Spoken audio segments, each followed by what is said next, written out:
Hey, what's up, everybody? This is Dante Fortson here with the Kingdom of Judah in Africa. Damon Richardson and Nefertiti exposed as false teachers. So, recently, I decided that I was going to go ahead and address the topic of whether or not Judah on the map is associated with the tribe of Judah at all. And during that research, I came across Nefertiti's video, in which she also plays a clip from Damon Richardson, and both of them push out some of the worst research I've ever heard, which to me can only be amounted to they didn't bother to look as they pretended to, or they did look and they found it and they decided to spread a false narrative anyway. And you guys are going to see what I mean. I'm going to give you 100% proof tonight that Judah on the west coast of Africa was indeed the tribes of Judah, the tribe of Benjamin, and the tribe of Levi. So before we get to that, make sure you check out the forums if you want to discuss this video, this Bible study, and any other Bible studies that I put out or anything else, really. You can go in the forums. There is a debate section. There's a section where you can post Bible studies, and then there's a general forum. If you need prayer, you can go into the prayer request forum and do that as well. So for those who want to support, go to patreon.com/Dante Fortson. If you want to support via Cash App, you can do it with hashtag BHITB. PayPal, the PayPal link is in the description. And of course, you can always support in Super Chat by clicking the $ in the chat box. So for those of you that don't know, I always come with the receipts. I'm not just calling Damon Richardson a false teacher. I'm not just calling Nefertiti a false teacher without the receipts to back everything I'm about to say. I'm not the urban apologist. They do that. They lie. They take stuff out of context. They twist things up on purpose in order to spread a false narrative. I don't have to do that. I'm going to bring all the receipts, and you can judge for yourself whether or not they're lying or they just happen to miss all of this research. So click the thumbs up button. Make sure you subscribe. Make sure you click the notification bell if you're already subscribed, if you don't want to miss any future studies. So this study is brought to you by Undeniable, full color evidence of black Israelites in the Bible. If you want the hard historical evidence, no scripture argument, just the hard pictures of and documentation, check out Undeniable. If you want the history to see a more complete picture, check out the Black Hebrew Awakening, the final 400 years of slaves in America. Both are available on Amazon.com and BarnesandNoble.com. All right, so we're going to start with a Bible verse, and this is going to be an important verse in this study. And you can kind of consider this an addendum to the Addressing the Evidence series. If you've not seen the Addressing the Evidence series, go check out parts 1 through 6. I go over tons and tons and tons of evidence. Just understand that if somebody from any community, it doesn't matter, black, white, or other, tells you that there is no evidence that we are Israel, they are lying to you. They are a false teacher, and you should stop listening to anything they say, period. I don't care who they are. If they tell you there's no evidence, you should stop listening to them because they are a false teacher. Remember the former things of old, for I am God and there is none else. I am God and there is none like me, declaring the end from the beginning and from ancient times the things that are not yet done, saying, my counsel shall stand and I will do all my pleasure. Isaiah 46:9-10. Declaring the end from the beginning. I'm going to show you some stuff today.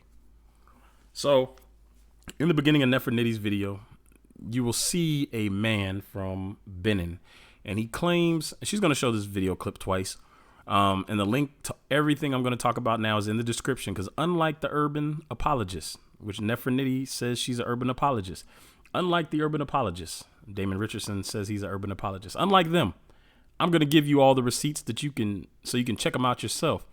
What they're going to give you is some random dude in Africa saying that he doesn't know about Judah. He says nobody knows about Judah here, and he says that. And I title her the world's worst researcher. Damon Richardson is included in that too, because he stood up there at the Truth Conference and lied. They both made a mockery of Israelites who associate the tribe of Judah off the western coast of Africa because it clearly says Judah on the map. And we're going to talk about the 1747 Emmanuel Bowen map in a minute. But remember these words. Nobody knows about Judah here. This is what she ran with on her 19-minute and 27-second video. Now, in that video, she's also going to show Damon Richardson, which we're going to come back to. So this dude right here, you can see his butter biscuits in the background as he fixes his mouth to say nobody knows about Judah here. So we're going to test that out and see if nobody knows about Judah here. Let me read the title to her video real quick. Was the Kingdom of Judah in West Africa named after the tribe of Judah? Nah, fam. Now, to be fair to this gentleman right here, the question was asked to him in a wrong fashion. Go pay attention to the question, how they had it asked. Was he aware of a tribe called the Hebrew Israelites that moved there and named it to Judah? But he does say that nobody knows about Judah here. So, again, let's put that to the test. Let's see if Nefertiti's research and her relying on Damon Richardson's speech at Truth at the Truth Conference and this random dude in Africa is reliable. So this is the map I'm talking about, 1747 Emanuel Bowen map. Now understand, maps were given as gifts to kings and nobility and royalty in order to gain fame and favor for the map makers. Cartography used to be a real profession and you could make a ton of money. The better your maps were, the more accurate they were, the more famous you were, and the more people wanted to buy them so you could get more money. And this map is one of the final, is part of Emanuel Bowen's final map collection. And on this map collection, in Africa, he writes Judah, Kingdom of Judah, or Widda, the slave coast, Widda. Now, this is important because this is where they were taking slaves from. And this is what started this whole mess. And what makes Nefertiti and Damon Richardson so dangerous, let me just stick to Nefertiti, is that she pretends to be pro-black. She pretends to be pro-black, but she hates her own people so much that she would rather call us liars and defend the imposters that have claimed our identity. She hates our people so much that she would call us liars before she would even bother to research the subject to see for herself if this is true or not. And I think that's what makes her so dangerous. And the fact is, she got this stuff from Damon Richardson. She says in the video she was inspired by his lie. Well, she doesn't call it a lie, but she says she was inspired by what he said. And what he said out of his mouth was a lie. And I'm going to show you guys tonight. So the first thing I did was in the video, they claimed that the French named this place Widda, but the Portuguese couldn't pronounce it. So they said Judah, and Damon Richardson himself is going to tell the lie that we are playing word games. When I say we, I mean Israelites. And we're saying that because it sounds like Judah, we associated with Judah of Israel. Let me ask him, what other Judah do you know about in history? That's the question for everybody out there, black Christian, white Christian, whatever. What other Judah do you know about in history? And I'm going to test the faith of everybody tonight that has put their faith in Damon Richardson and Nefertiti and all these other fake or these pseudo Christians who claim that we have no evidence or grounds to claim we're Israel. All these people that hate God's people. I'm going to end that tonight. I want you guys to share this. I want you guys to thumbs up this. You're going to see. So where I started off at, Portuguese to English. I said, okay, well, let me see what Judah is in Portuguese. So I typed in Juda without the accent mark, and it asked me, did I mean the accent mark? I didn't click it. But translation into English, it comes up Judah. Okay, not proof. So I said, let me go English to Portuguese and type in Judah. And it comes up with the accent mark. Again, not proof. So I said, since they said the French named it, let me go ahead and type in Judah. It comes up in English, Judah, not proof. So I said, let me go ahead and look up the Kingdom of Widda and start my research in Wikipedia. Everybody has access to Wikipedia. There are no links to the Wikipedia articles I'm going to show you. You can just go to wikipedia.org and type in the titles that you see up here. So if you want to verify this, go to wikipedia.org, type in Kingdom of Widda. Now, for those of you who are not familiar with Wikipedia, if you click these ones and these twos, these little numbers up here, you can get the source where the information comes from, and then you can go check the source of the information. So when people tell you Wikipedia is not reliable or anybody can add to it, that's because they don't know what they're talking about and they don't know how to fact check. You click the numbers and it gives you the source from which the information was taken, and you can then fact check it that way. So let's start up here. Kingdom of Widda. The Kingdom of Widda, also spelt Howida, Widda, a Judah, Widda, or Judah, was the kingdom on the coast of West Africa in what is now Benin. It was a major slave trading area in 1700. It had a coastline around 16 kilometers or 10 miles under King Hafan. With this was expanded to 64 kilometers or 40 miles and stretching 40 kilometers or 25 miles inland. The kingdom of Widda was centered in Savi. The last ruler of Widda was King Hafan, who was deposed in 1727. When Widda was conquered and annexed by the kingdom of Dahomey. So Witta's going to be conquered by the kingdom of Dahomey, and then it's going to become Benin over the course of time, which it is now, the kingdom of Benin. Now, the name. They said the French named this place Witta. The Portuguese couldn't pronounce it, so they named it Ajuda. Go watch Nefertiti's page yourself so you can see I'm not taking any of this out of context. I'm not misquoting anybody. I'm paraphrasing some stuff, but they said that the French named it Witta, and the Portuguese could not pronounce Witta, so they named it Ajuda. I'm going to show you over and over again why they are wrong. The name Witta, Yoruba, Owida. This is an X here, XWEDA. We're going to see that in a second. French, Oida, is an anglicized form of Owida. What did it say? Owida, XWEDA. That's Yoruba.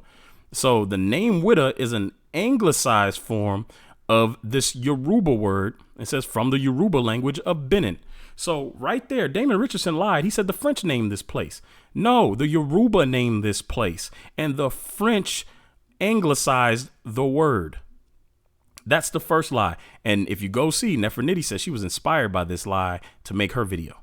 Today, the port city of Owida bears the kingdom's name. It is in the far west of the former Popo kingdom, is where most of the European slave traders lived and worked. So right there, we see the first thing, the first lie in the beginning, well, close to the beginning of the video, is that, and she's going to carry this on and go into this, but they say that the French named it, Portuguese couldn't pronounce it, so they changed it. That's a lie. Owida. So I decided to look up the French word. It says Owida. Ajuda by the Portuguese. We see that here. Fida by the Dutch. Formerly the kingdom of Witta is on a city on the coast of the Republic of Benin. The commune covers an area, and this goes into the area again, but come down here. Now, what's interesting is that right up here it says, in local tradition, Kapase is supposed to have founded the town. This probably happened toward the end of the 16th century. So wait, it's in Africa, and it's founded toward the end of the 16th century, which is the late 1500s. Didn't slavery start in the early 1600s? We're going to connect all these dots. For those of you who have been in my study before, you know I connect all the dots as we go. So it's founded in the late 1600s, the end of the 16th century, which is late 1500s. The town was originally known as Wexo, literally farmhouse, and was part of the kingdom of Witta. Owida saw its role in international trade rise when the British built a fort here in 1650. Now, if we go down further, and if you're familiar with Teo Ministries, they believe that we're going to return to where we were taken from, which would be Witta or Owida, which is in Africa on the western coast based on Bible verses. And you guys can go check out their studies if you want the details on that. And one of the things they mention is that the Lord will bring us back to the wilderness, and he's going to deal with the rebels, the wilderness of the people. And if we continue reading the history of Witta, we read this. Witta troops pushed their way into African interior, capturing millions of people through tribal wars and selling them to the Europeans and Arabs. By 1716, the massive English slave trade ship Witta Galley arrived to purchase 500 slaves from King Hafun to sell in Jamaica. The kingdom of Witta had become the second largest slave port in the triangular trade. The kingdom of Witta, the kingdom was ruled by King Hafun, who received his coronation crown as a gift from Portugal. Until in 1727, the kingdom of Witta was captured by forces of King Agaja of Dahomey. On 19 March 1727, the Boston News Letter gave this report. So now they're going to get captured by Dahomey. Witta in Africa, the beginning of this month, Agaja, the king of Dahomey, came down unexpectedly with an army and soon became master of this place and the country adjacent, Alada. The defoliation which ensued was so great that it is impossible to be represented. The factory at Sabre, once the king's town and seat of trade, was burnt to the ground, and in it a great quantity of merchandise. 40 Europeans were carried into captivity to the king of Dahomey's camp in Adra. But after having been detained about 14 days, 7 of them were released and are now returning hither. They gave a melancholy account of their treatment. This country, which was the pleasantest in all these parts, is now laid waste by fire and sword and made a wilderness. Now, if you go back and listen to Tale Ministries, they said they believe that we're going to go back where we came from and that the Lord would deal with the rebels in the wilderness of the people. So is it a coincidence that this is called a wilderness? I don't know. I don't believe in coincidence personally, but this is still not proof of who we are. But as you can see, some interesting things are going to unfold. So we look at the kingdom of Dahomey. It says the kingdom of Dahomey was an African kingdom located in the area of present day country of Benin that existed from about 1600 to 1604 when the last king Ben Hanzin was defeated by the French and the country was annexed into the French colonial empire. So remember the kingdom, the language of Benin, it is Ouida, and then the French came and called it Ouida because they couldn't pronounce the X in it, or they didn't spell it with the X. So now the French are going to take over Dahomey or conquer Dahomey. So we see that their history is out of order when you get to Nefertiti, or when you're talking about Nefertiti and we're talking about Damon Richardson, their history is out of order. Why is this important? So we're going to look at some maps again. You have Ouida here.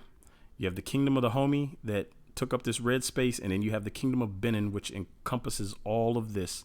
And then you're going to have Nigeria. You have Togo, and then you have Ghana over here to the west. Now, the random African guy that Nefertiti played on her channel claims he's from the kingdom of Benin, somewhere in here.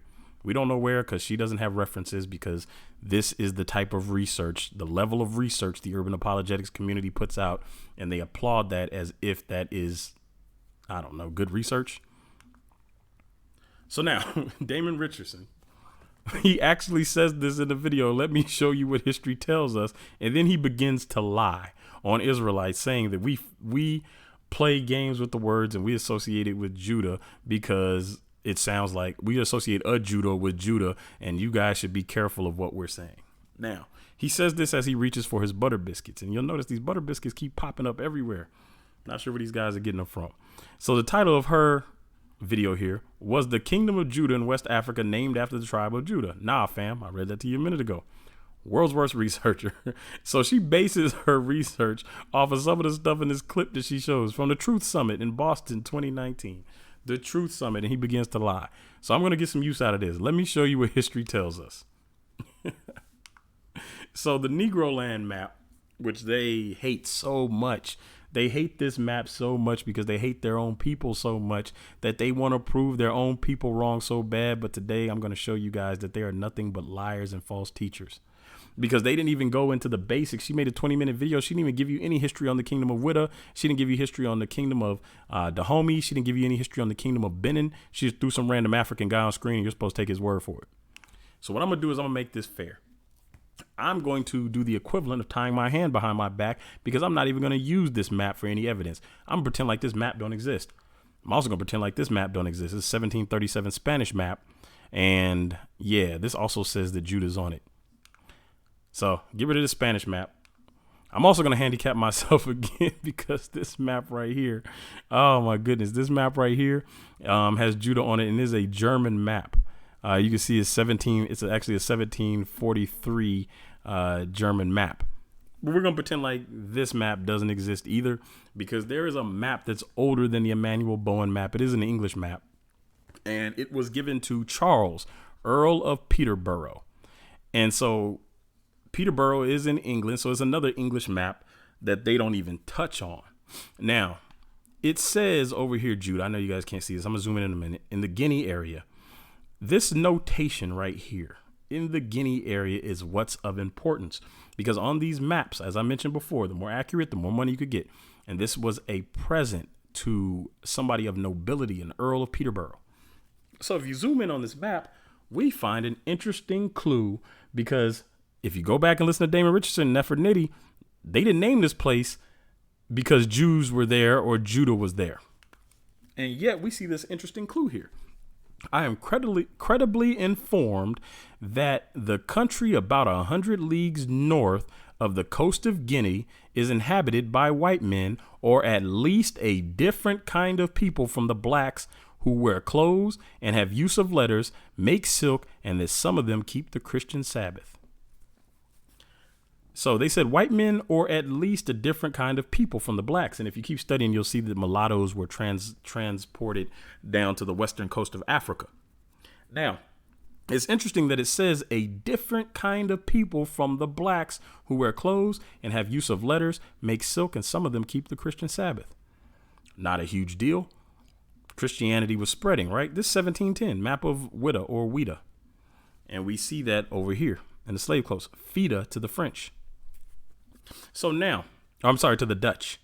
We saw that in the Wikipedia entry. So they say that the Portuguese, or the French named this place, and the Portuguese couldn't pronounce it. But now we see on this map, an English map, that somebody is keeping the Sabbath down in that area. Why would they be keeping the Christian Sabbath or Sunday?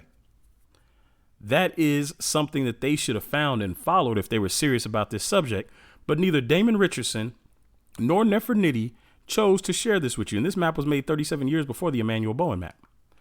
Now, again, you can go listen right out of their mouth. They said the French named the place, right? So here's a French map given to the Duke of Orleans. It is dated 1766.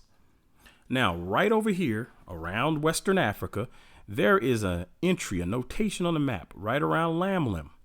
And it's going to give us another set of clues that makes us keep digging.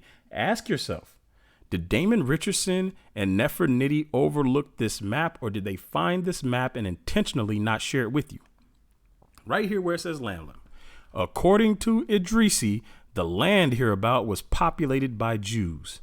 This is 1766. So who is Idrisi? It tells you right here in this note, all of Nagricia from the head of Sanaga is very little known, but the situation of this great region, as described by Ptolemy, joined with the knowledge of Idrisi, the Nubian geographer, and Leo the African, agrees with several new discoveries. So we'll get all, here we go, all uniting to verify their accounts. So Idrisi is a Nubian geographer, and then he also mentions Leo the African. And so when he's cross-referencing this work, it says, agrees with several new discoveries, all uniting to verify their accounts. 3 sources. Right here in Lamlem, according to Idrisi, the land hereabout was populated by Jews. But they told you, Nefertiti told you no Jews were there. That random African dude said nobody knows about Judah here. Damon Richardson stood on that stage at the Truth Conference and told people that this had nothing to do with Jews or Judah. So we're going to keep seeing clues. So now there's 2 other maps out there besides that Emmanuel Bowen map. So either they found them and they didn't tell you, or they didn't find them, which means their research level is terrible, which means you shouldn't go to them for information anyway. If their research, I'm just going to come back to that. So again, this is going to keep coming up. Let me show you what history tells us. So now, if you are intrigued by the fact that there is one map that says they're practicing the Christian Sabbath, and then a second map that says there are Jews there, specifically there are Jews, and it's been verified by an African or a Nubian geographer and an African, then you would want to know, okay, so is there any evidence that any of these Jews were taken on the slave ships? And there's a website called slavevoyages.org. All right, on slavevoyages.org. This is put together by a bunch of universities. See, the urban apologists like to play this game where they want to ask everybody else for credentials and peer review and everything else. But somebody like Nefertiti and Damon Richardson can hop up there with some random dude in Africa and no kind of sources, and they will accept that from them. But when it comes to us, they require all types of different verification information. They don't ask those imposters over there. So let me go ahead and give you all the receipts, all the verification information and peer review and everything else you could ever want. If you have a problem with this information that I'm about to present, please take this up with all the following universities I'm about to name. Don't contact Dante, contact these universities. If you don't believe it, call them and tell them they're lying. Call them and tell them that your knowledge is better than the collective of all their knowledge and that they need to update their research. Because I'm about to show you some interesting stuff here that Damon Richardson could have shown you, that Nefertiti could have showed you, and they chose not to show you. This is about the project, slavevoyages.org. The transatlantic and intra-American slave trade databases are the culmination of several decades of independent and collaborative research by scholars drawing upon data in libraries and archives around the Atlantic world. The New Voyages website itself is the product of 3 years of development by a multidisciplinary team of historians, librarians, curriculum specialists, cartographers, computer programmers, and web designers in consultation with scholars of the slave trade from the universities of Europe, Africa, South America, and North America. The National Endowment for the Humanities was the principal sponsor of this work carried out at Emory Center for Digital Scholarship, the University of California at Irvine, and the University of California at Santa Cruz. The Hutchins Center of Harvard University has also provided support. So I want you guys to see that there are a bunch of universities here. So here's what we're going to do. I'm going to go ahead and show you some more details because this is important. This is the reason this is important is, again, because it shuts down everything that the urban apologists are saying. Now, let me go ahead and read. This is a long list. Project team. Many people contributed to the creation and implementation of this site. They include the following, unless otherwise indicated: project development team members here affiliated with Emory University. As this site transforms and evolves, team members are also changed. Here are the team members listed by era. Let me see here. I'm just going to read the end. I'm not going to read all these names, but I'm going to read the end here. Department of History, University of California, Irvine. Department of History, Rice University.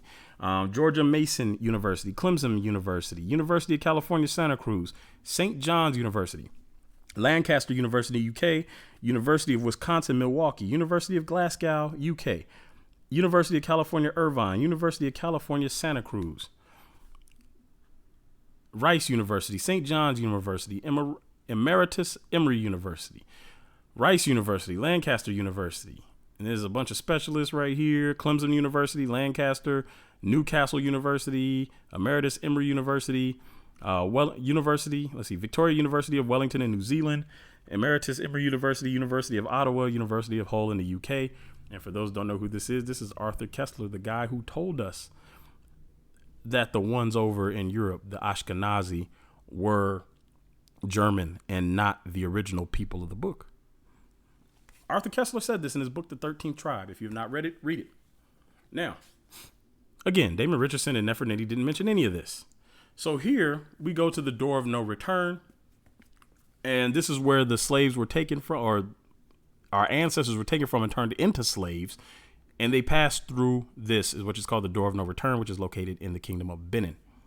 So we're going to look at the slave voyage, or the slave names database. Fort Sao João Baptista of Ajuda. And I want to throw this in here. You guys can go research this fort if you want to. It says, is a small fortress built by the Portuguese in Ouida on the coast of Dahomey, originally Ajuda, from Ouida on the Atlantic coast of modern Benin, reached by the Portuguese in 1580, after which it grew around the slave trade. Didn't it say that it was likely that Ouida was established in the late 1600s, the late 16th century, which is the late 1500s? It just so happens to be the time the Portuguese reached the west of Africa was the late 1600s, or so they say. But it says they reached the coast in the late 1500s. We're going to see that they reached other islands before then. So we're going to tie that part together later. Let's go down here to the slave voyages right here, the slave voyages database. And this is the estimates. This tells you, you guys can go fact check this if you want to yourself, slavevoyages.org. This link is in the description. It tells you the years. It tells you how many people were transported by which countries. So if you want to go dig into that, you can. Now, more importantly, I want to see how many people were on this ledger. Now, the ledger is made up of ships, mostly ships that were intercepted and the slaves freed, which is why you're going to see Freetown come up a lot. But 91,491 slaves intercepted and freed, potential slaves intercepted and freed. So I wanted to see, you know what? One of the things that caught my attention when I really started studying this is that there's a song called Kumbaya, which is sang in Gullah. And Kumbaya was told my whole life was come by here, my Lord. So it made me wonder, what is the word Lord in that sentence? And it turns out it's the word Yah, the God of the Hebrews, which made me wonder, why would slaves be singing to Yah, the God of the Hebrews? And then I did some research into the word Gullah, and it is recognized as part West African, part Creole, part English, and comes from a Hebrew word, which means bowl or basin or something to mix in. And it happens to be a mixture of languages. So I said, you know what? That's interesting. 2 Hebrew words associated with slavery. I'll come back to that. So I said, you know what? In the Bible, people had Yah in their name. So let me see if any of these slaves that have nothing to do with Judah, nothing to do with Israel, who for some reason cried out to Yah, let's see if they have the word Yah in their name. And sure enough, 822 of them did. And their origin is Ibu or Hebo. Actually, if you go, I'll come back to this in a second, but if you add the H onto it, Ibu becomes Hebrew, not Hebo, but Hebrew, which sounds very close to Hebrew. And they have Yah in the name, 822 of them. Now, in the islands, or the AKA the West Indies, the Caribbean, where other people were transported to, they say Jah. You guys heard Rastafarians say Jah a lot. So I decided, let's look up Jah and see. And here again, we see 431 people with Jah, and they come from Lagos. You see them from Lagos, Ibu or Hebrews. Hebrews from Lagos, and Lagos is in Nigeria. Interesting. So now I decided to look into Lagos. How many of them came from Lagos, Nigeria? Right here. All Lagos. 15,730 from Lagos, Nigeria. So let's look at the numbers. There was a total of 91,491 names in the database. 1,253 names contain the word Yah or Jah. That's 1.37% of the names that contain the words Yah or Jah in it. Interesting. For people who are supposedly not associated with Judah or Jews or Israel in any way, shape, or form. 15,730 Igbos were taken from Lagos, Nigeria. That's 17.2% of the people freed were taken from Lagos, Nigeria. That's going to be important. Why were they taken from Lagos, Nigeria? We're going to see in a second. 263 Igbos were taken from Calabar, which is right next to Lagos, and that's 0.28% of those found or freed from the ships. So now we're looking at numbers, and it has me thinking 17.2% taken from Lagos, Nigeria. We saw a map that says some people practice the Christian Sabbath. We saw another map that says the Jews are in the area. We see a map, or we have the name Judah associated with the area. So let me show you what history tells us. The Igbo people. Because, again, I follow the clues. We see the Igbo people, or the Hebrew people. So I know that's spelled Igbo, as I just pointed out here. They were taken from Lagos, Nigeria. So the Igbo people. Now, reason I have this right here is a reminder. University of California, Riverside is where this part of the research I'm about to read you is taken from. The Igbo people, also spelled Igbo, I-B-O, and formerly also Ibo, Iboans, Hebrew, or Hebo. Natively, and if you click this right here that says listen, it will pronounce it for you, and the voice says Ibu. So that's why I said if you add the H onto the front, it becomes Hebrew. And we saw in the slave ledger that it is spelled Ibu, E-E-B-O-O, or E-B-O-O. So Hebrew, the Hebrews, or Hebrews as we would pronounce it, are an ethnic group native to the present day South Central and Southeastern Nigeria. Weren't they taking people from Nigeria? We just read that. They were taking people from Lagos, Nigeria. There has been much speculation about the origins of the Igbo people, as it is unknown exactly how the group came to form. So their origins are unknown. And remember, the map said that there are people that keep the Christian Sabbath.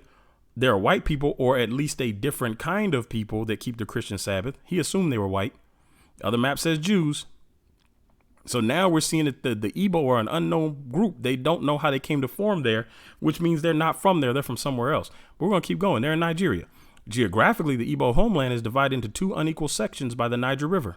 the eastern, which is the larger two, and the western section. The Igbo people are one of the largest ethnic groups in Africa. So now we see that there is a divide along the Niger River into two groups. This is about to become important. This is going to come back up. Now, again, had Nefertiti or Damon Richardson just went to Wikipedia and typed in Igbo people or Igbo, they could have found this information that these people weren't originally from there and that they're divided into two separate sections. Now, me as a researcher, which again, I hate to call them researchers because what they did wasn't research. It was all opinion based on some random dude in a jungle. The researcher in me makes me want to chase down, like, if they're not from there, where are they from? So let's go read some of this. And the reason I want to read some of this is because it gives us another clue. Traditional Igbo political organization was based on a quasi-democratic republican system of government. In tight-knit communities, this system guaranteed its citizens equality as opposed to a feudalist system with the king ruling over subjects. This government system was witnessed by the Portuguese who first arrived and met with Igbo people in the 15th century. So that's the end of the 1400s. So now we're moving closer to when they first arrived, the Portuguese. And the Portuguese are going to come up over and over again, with the exception of a few notable Igbo towns such as Onitsha, which had kings called Obi, and places like the Inri Kingdom and Arachukwu. We're going to get back into Chukwu soon. He was the god of the Igbo people. He was the supreme god, which had priest kings. Igbo communities and area governments were overwhelmingly ruled solely by a Republican consultative assembly of common people. Communities were usually governed and administered by a council of elders. Sounds kind of like what they were established in the Old Testament. So we're going to keep going. You guys can read all the rest of that for yourself. Now, if we go further down, transatlantic slave trade and diaspora, and it's talking about the Igbo. Now, we just saw the Igbo names listed on the slave ships. And again, you can go to slavevoyages.org and pull up all that stuff for yourself and fact check me. Chambers, 2002, argued that many of the slaves taken from the Bight of Biafra across the Middle Passage would have been Igbo. That's important. So we know Igbos were taken. Again, not proof of anything, not proof that they are Israel at all. These slaves were usually sold to Europeans by the Arrow Confederacy, who kidnapped or bought slaves from Igbo villages in the hinterland. Igbo slaves may have not been victims of slave raiding wars or expeditions, but perhaps debtors or Igbo people who committed within their communities alleged crimes. With the goal for freedom, enslaved Igbo people were known to the British colonists as being rebellious and having a high rate of suicide to escape slavery. So if you didn't know what Michael B. Jordan was talking about in the Black Panther movie when he said, "Bury me in the ocean with my ancestors," this is what he was talking about. They would commit suicide to escape slavery. There is evidence that traders sought Igbo women. Igbo women were paired with Coromantee or Akan men to subdue the men because of the belief that the women were bound to their firstborn son's birthplace. It is alleged that European slave traders were fairly well informed about various African ethnicities, leading to slavers targeting certain ethnic groups which plantation owners preferred. Particular desired ethnic groups consequently became fairly concentrated in certain parts of America. The Igbo were dispersed to colonies such as Jamaica, Cuba, Saint Dominique, Barbados, the future United States, Belize, Trinidad, and Tobago, among others. So now we see that they were targeted.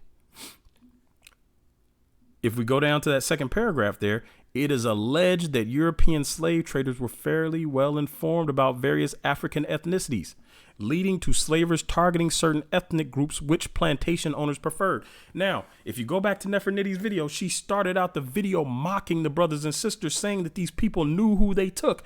And yet we find here that there is an allegation that the European people knew who they were taking and they preferred specific ethnic groups.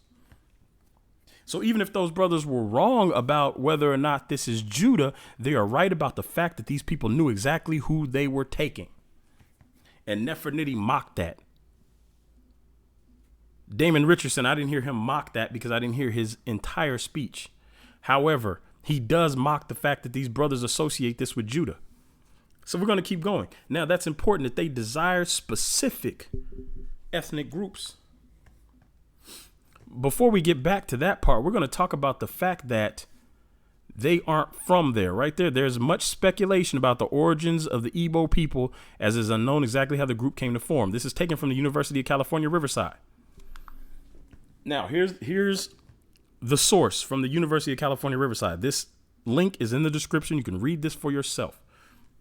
This is a paper. It says, let me back up. This project was completed under the direction of Dr. Leon Litvak as a requirement for the MA degree in Modern Literature Studies in the School of English at the Queen's University in Belfast. So we have names and credentials we can look up. This is another university document. So if you have a problem with what this says, take it up with them. It says Igbo land is the home of the Igbo people, and it covers most of southeast Nigeria. There's Nigeria again. This area is divided by the Niger River into two unequal sections, the eastern region, which is the largest, and the midwestern region. The river, however, has not acted as a barrier to cultural unity. Rather, it has provided an easy means of communication in an area where many settlements claim different origins. The Igbo are also surrounded on all sides by other tribes, and it gives a list of tribes. Now, this is the important part where the Wikipedia article drew from. Now, the origin of the Igbo people has been a subject of much speculation, meaning they don't know where these people came from. And it is only in the last 50 years that any real work has been carried out in this subject. Like any group of people, they are anxious to discover their origin and reconstruct how they came to be how they are. Their experiences under colonialism since Nigeria's independence have emphasized for them the reality of their group's identity, which they want to anchor into authenticated history. Now, one of the things you will find among many of the people who identify as urban apologists, Christians, not all Christians, mostly the urban apologists, they have tried to demonize us looking into our identity. Why is that? They don't demonize people who say they are French. They don't demonize people who say they are Portuguese or Italian or Latin or any of this other stuff. They don't demonize these people. But anytime a black person says they're anything except Cushite or African or Black American or African American or Negro, they attack us. They say, well, you're giving up your salvation for ethnicity. That's a lie. Because if that's the case, then every French person is going to burn in hell for giving up their salvation for ethnicity. But they won't say that. They will only say it to black people. They would say we're putting ethnicity above Christ. But they don't say that to anybody that's Irish. They don't tell them not to celebrate their Irishness or call themselves Irish Christians. See, they only do that to black people because they hate their own. And when I say they hate their own, I'm talking about the black urban apologists specifically. It's a given that the white urban apologists hate any black person that thinks they're chosen.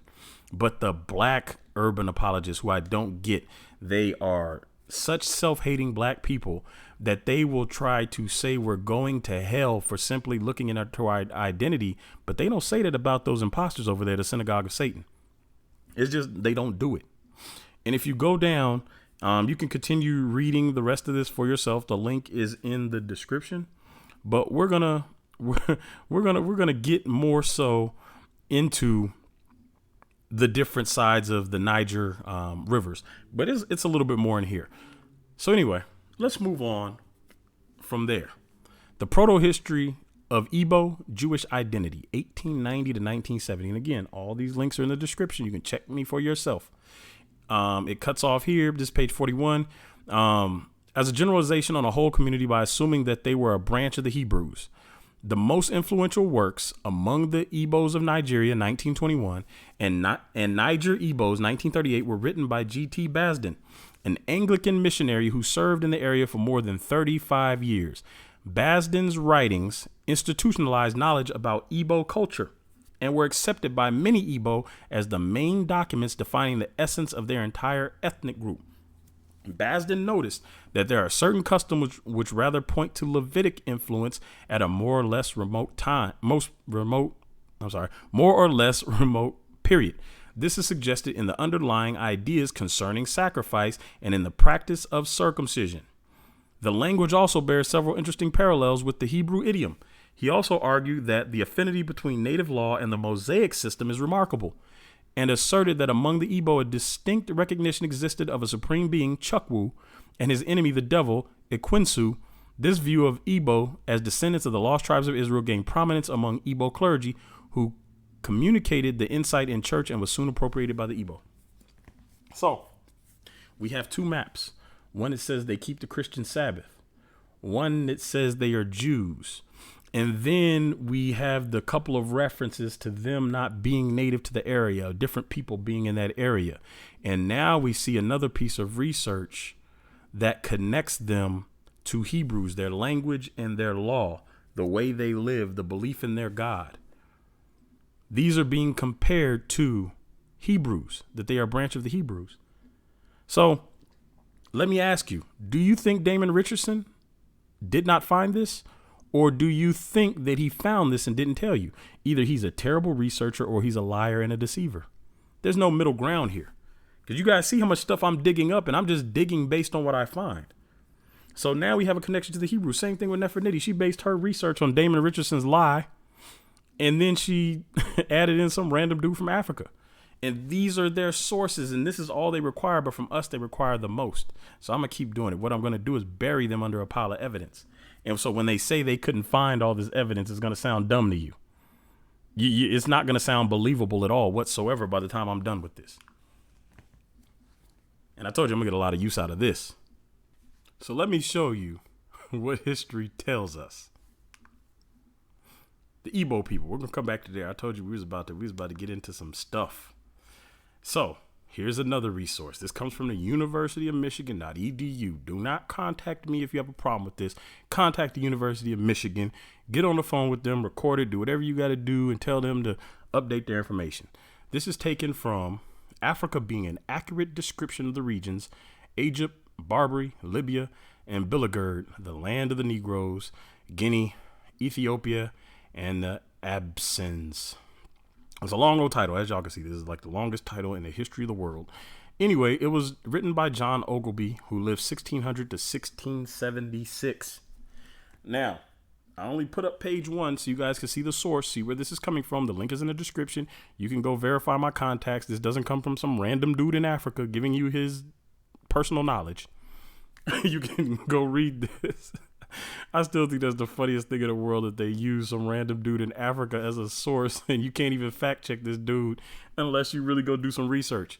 So right here. Now, remember, Damon Richardson and Nefertiti couldn't find this for you. They didn't want to share it, or they couldn't find it. You be the judge. If you get to page 34, it's an interesting first paragraph. It says, many Jews also are scattered over this region. Remember, it's talking about Africa. Some natives, boasting themselves of Abraham's seed, inhabiting both sides the river Niger. Others are Asian strangers who fled thither either from desolation of Jerusalem by Vespasian or from Judea, wasted and depopulated by the Romans, Persians, Saracens, and Christians, or else came out of Europe, whence they were banished, out of some parts of Italy in the year 1342. Out of Spain in the year 1462, out of the Low Countries in 1350, out of France in 1403, out of England in 1422. These all differ in habit and are divided into several tribes having no dominion, though both wealthy and numerous, but despised of all nations, and so abominated by the Turks that they are not admitted to be Mahometans, or of Muhammad, unless first baptized and then no otherwise made use of than to receive their customs and gather in the taxes. So Mahometan is going to refer to Muslims. Now, I want to read that to you again, because we've already seen that there were people there that keep the Christian Sabbath. There are a people there called Jews, according to two different maps, one in 1710 and one that's an English map, and in the 1766 French map said there are Jews there, both of them given as gifts to nobility. And then we have seen that their language and customs seem to indicate that they were actually Hebrews. And now we're seeing another source published by published on the University of Michigan website that says many Jews are also scattered over this region, some natives boasting themselves of Abraham's seed, inhabiting both sides of the river Niger. Didn't we read before that the Igbos were divided on both sides of the Niger River? They aren't from there. They want to know their history. But let's keep going. Persecution of the Jews and Muslims by Manuel I of Portugal. Why is this important? See, we see that they boast that they are Abraham's seed, right? But how did they get there? The expulsion of the Jews from Portugal. And again, Damon Richardson and Nefertiti couldn't find this for you, even though it's on Wikipedia, right? They could have Googled this stuff and found it. On 5th December, 1496, I'm reading from right here. King Manuel I of Portugal decreed that all Jews must convert to Catholicism or leave the country in order to satisfy a request by the Catholic monarchs of Spain.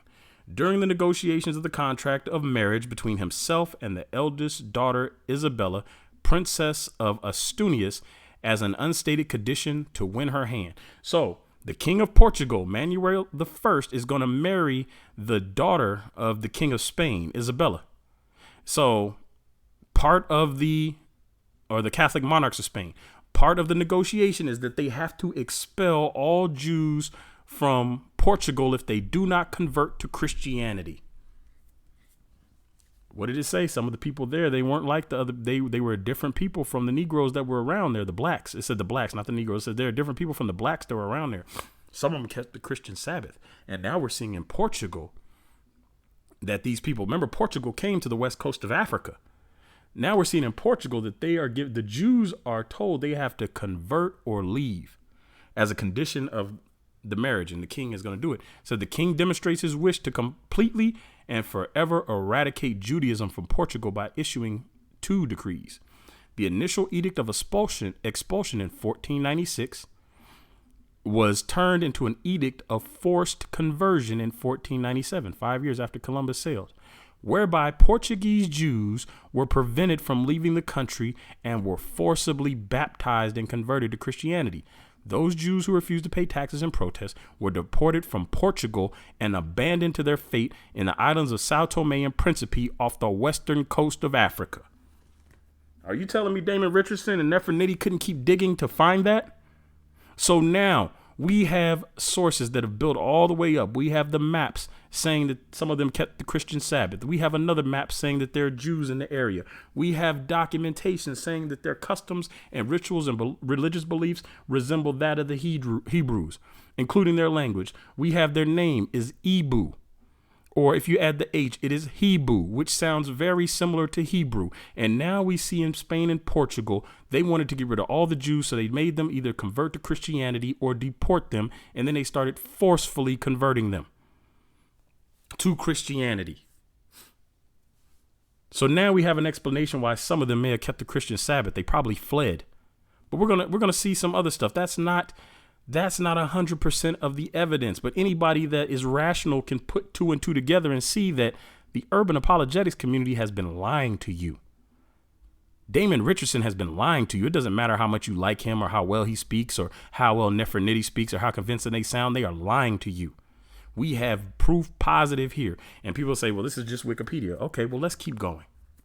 You see Sao Tome and Principe off the western coast of Africa. The Jews were deported there if they didn't convert, and then they started to force them to convert to Christianity. That's going to play a part in a second. So now, we read earlier that the Europeans were fairly well informed of who was over there, and that they specifically wanted certain ethnicities for their plantations, right? So now, here's another book. Ulysses Santa Maria wrote this book, published by Cambridge University Press, called Black Jews, The Religious Challenge, or Politics versus Religion. Now, here's what it says. This, again, published by Cambridge University Press. If you have a problem with this, call Cambridge University Press. Don't bother me about it. I'm just the messenger. I'm delivering what it says because Damon Richardson could have done this. Nefertiti could have done this. The urban apologetics community could have done this. They don't want to because they don't want you to know the truth about who you are. They want to demonize it, and they want to keep you away from it at all costs.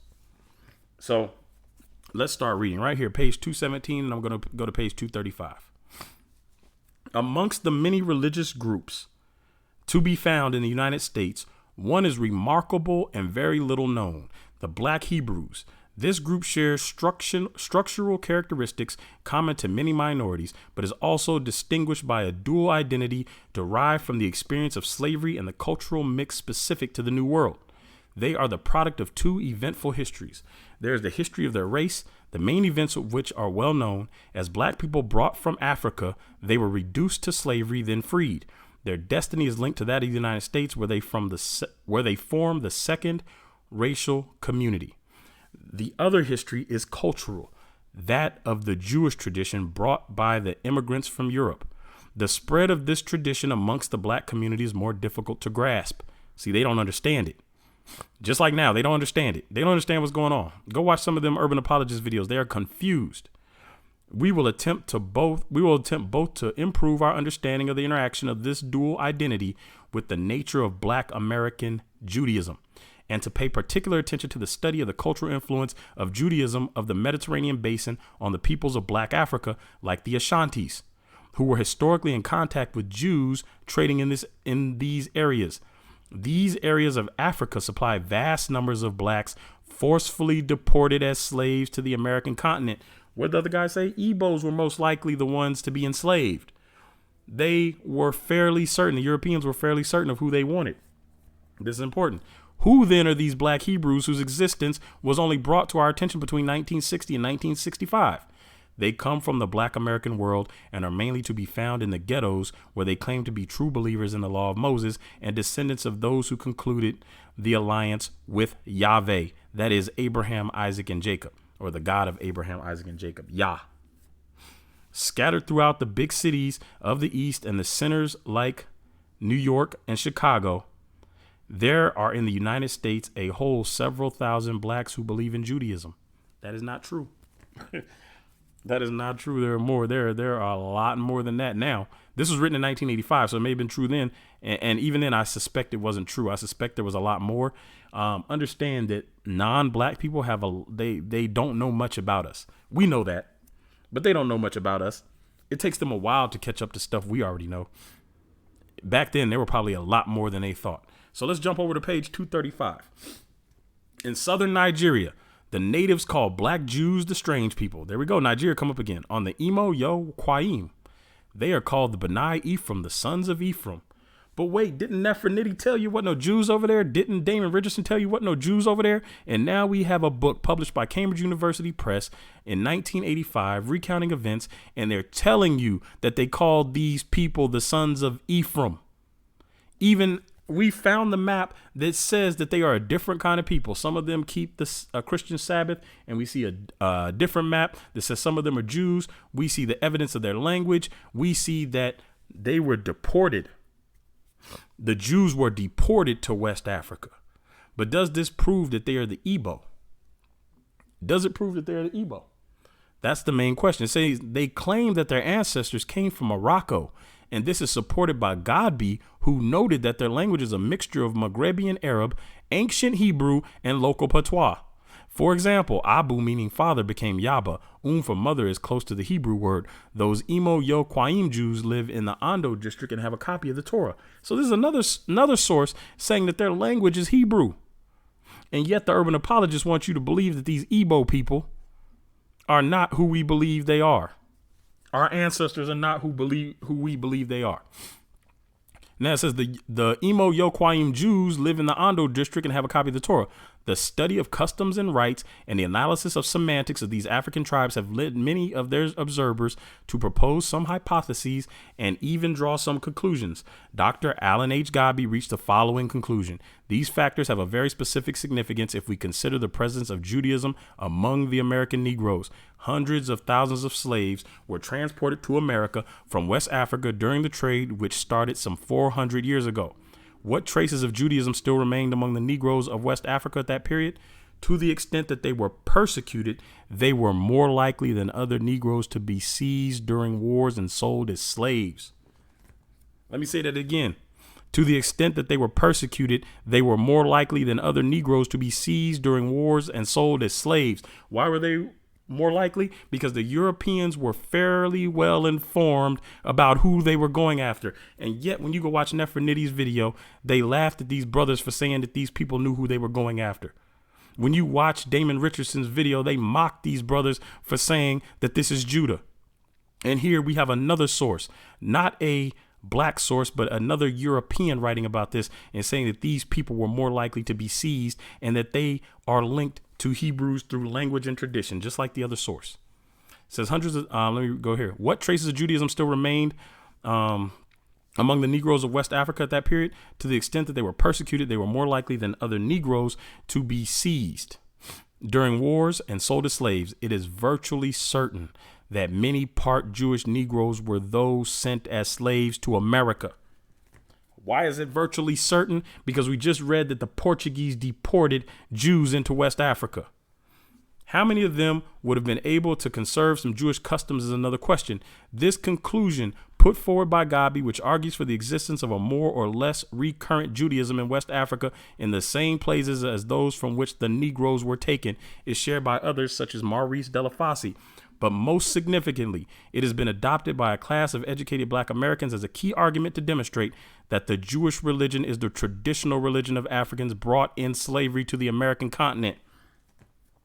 So again, don't tell us we don't have no evidence. Right here, they're saying Judaism was brought to America by the people that were enslaved from West Africa, which answers your question. If you're wondering why African slaves were singing Kumbaya in a language called Gullah, which is a Hebrew word, it's because they were kidnapping Israelites. I gave you the receipts. These are all the links are in the description. You can go click them and read them for yourself, because this isn't coming from some random dude in Africa. This is coming from documented people put together by multiple universities.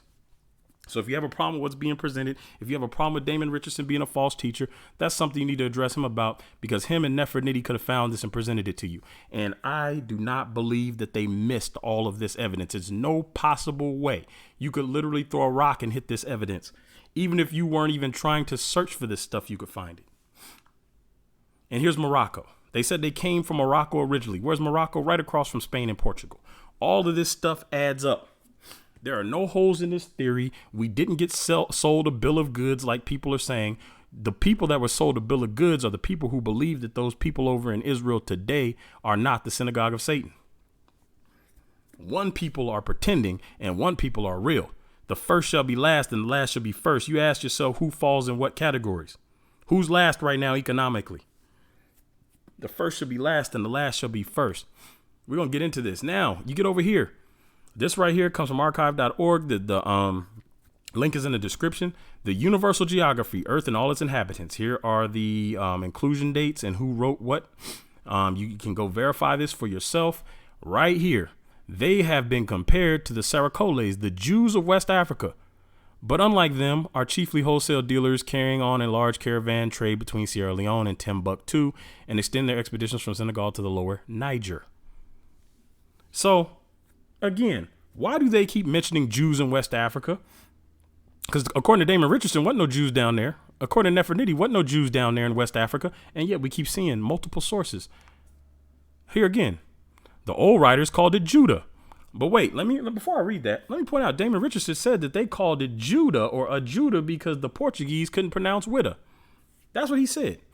The old writers called it Judah and its inhabitants were said to be Jews, while the neighboring river Alala, whose real name is Ephra, became the Euphrates.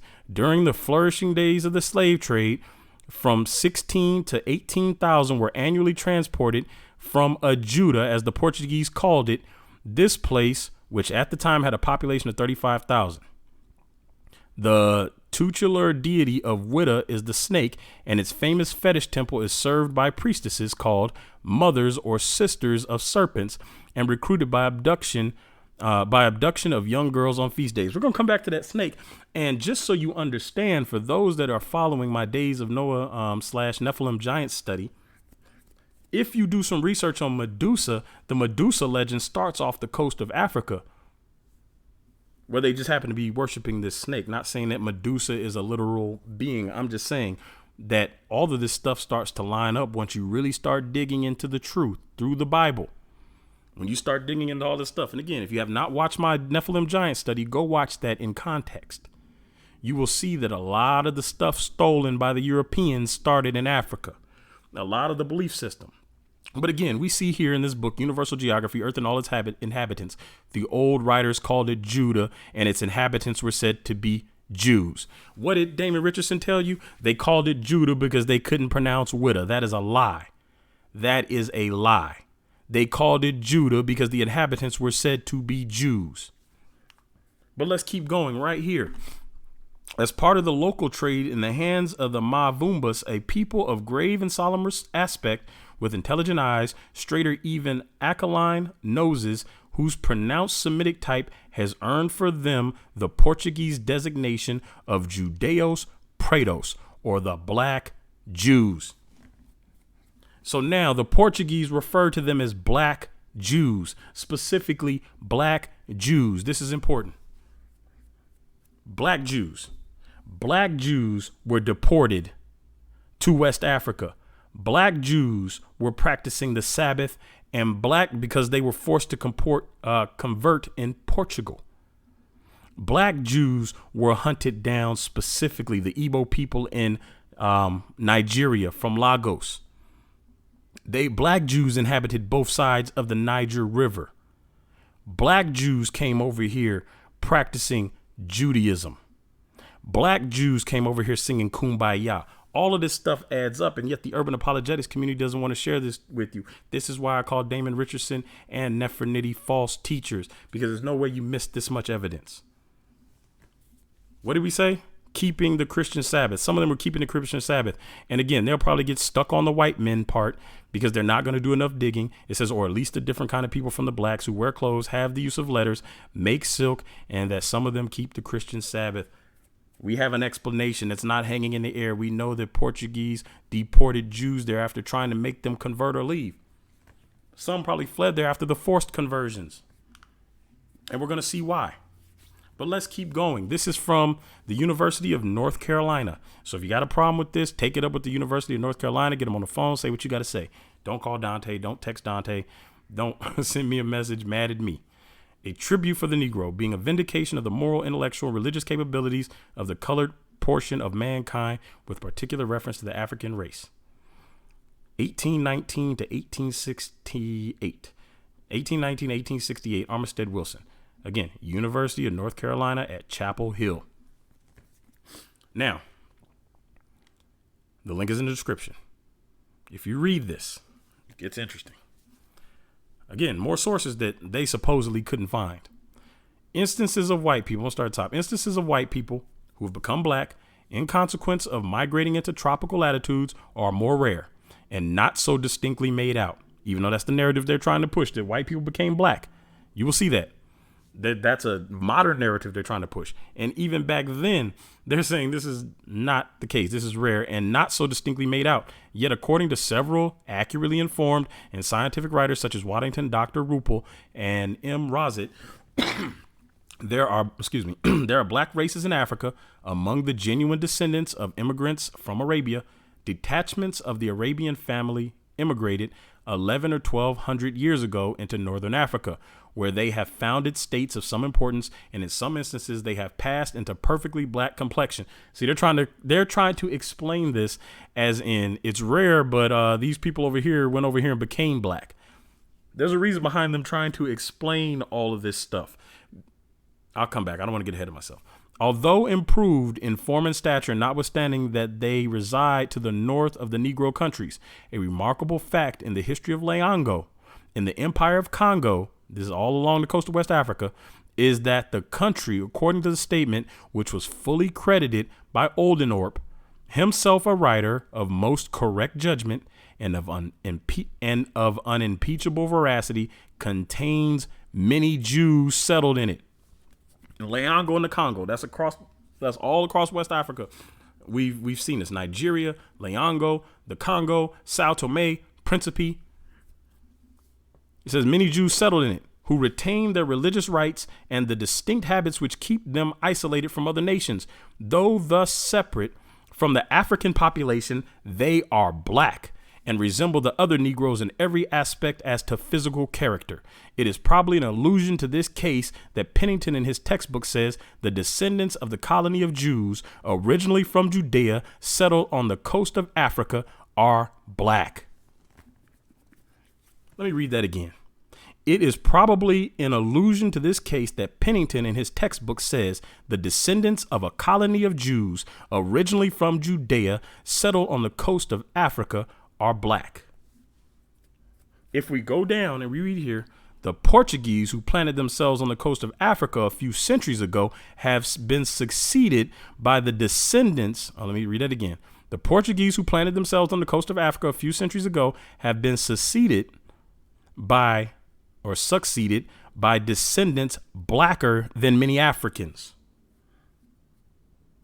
One more time. The Portuguese who planted themselves on the coast of Africa a few centuries ago have been succeeded by descendants blacker than many Africans. Why are the urban apologists not sharing this with you? Why did Damon Richardson not share this with you? Why didn't Nefertiti share this with you?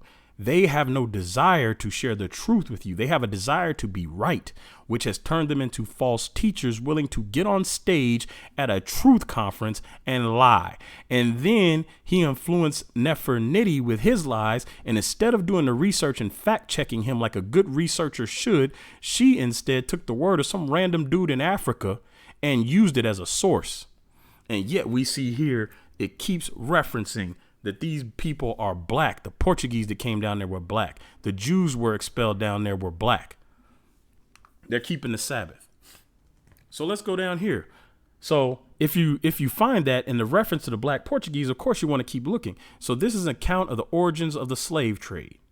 And I went ahead, for those of you who watched the video I did, I went ahead and and spelled some of this stuff out because the S's and the F's look alike and the font kind of like jumbles together after a while and it's hard to read. So I went ahead and retyped the parts of this that I want to point to. And again, description, the links are in the description. You can read this for yourself, take your time, go over it, however you want to do it.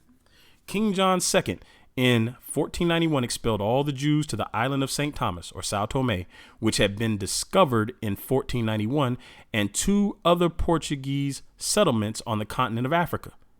And from these banished Jews, the black Portuguese, as they are called, and the Jews in Leongo, who are despised even by the very Negroes, are descended. So didn't we just read from the other source right here that they're in Leongo?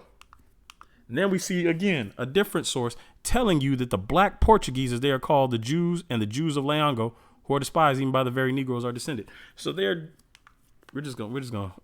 we'll keep going. These Negroes were purchased in Guinea, Congo, Manicongo, and the colonists had plantations furnished with 150 to 3,000 Negro slaves. Remember, they were fairly well informed about who was who, and they wanted specific people. They wanted them Hebos, the Hebrews. In the beginning of the 16th century, the Spaniards and the Portuguese began to transport Negroes for familiar labors to the West Indies and Brazils, by which the Negro trade was rapidly increased. The Portuguese deported the Jews, the black Jews, into West Africa, and then they started deporting these same people into the West Indies, aka the Caribbean islands, Jamaica, and all those islands down there. That's why those people down there are Rastafarian and identify with the tribe of Judah. But we don't hear them talking about that. They don't want to tell you that. And when I say they, I'm talking specifically about the people who oppose the truth, that don't want you to know who you are. And again, we see this over here. This is Leongo right over here. This is the slave trade map. It shows you all down through here is where they started taking slaves from. The Congo, Leongo, Nigeria, all of this. They started taking slaves. But you're telling me Damian Richardson and Nefertiti couldn't find any of this. All they could find is some random no-name dude in Africa to say that nobody knows about Judah, right? Okay, so go ask your pastor. Episode 3. I covered this. This is an attempt to downplay the blackness in academia. And the reason this is important is because it comes out of the Department of Literature, Tel Aviv University in Israel. It's published July 22nd, 2018. It does not offer any evidence that the Jews are not black. It just tells you not to believe they're black. And if you want to see this in its entirety, go ask your pastor. Episode 3. You can watch that.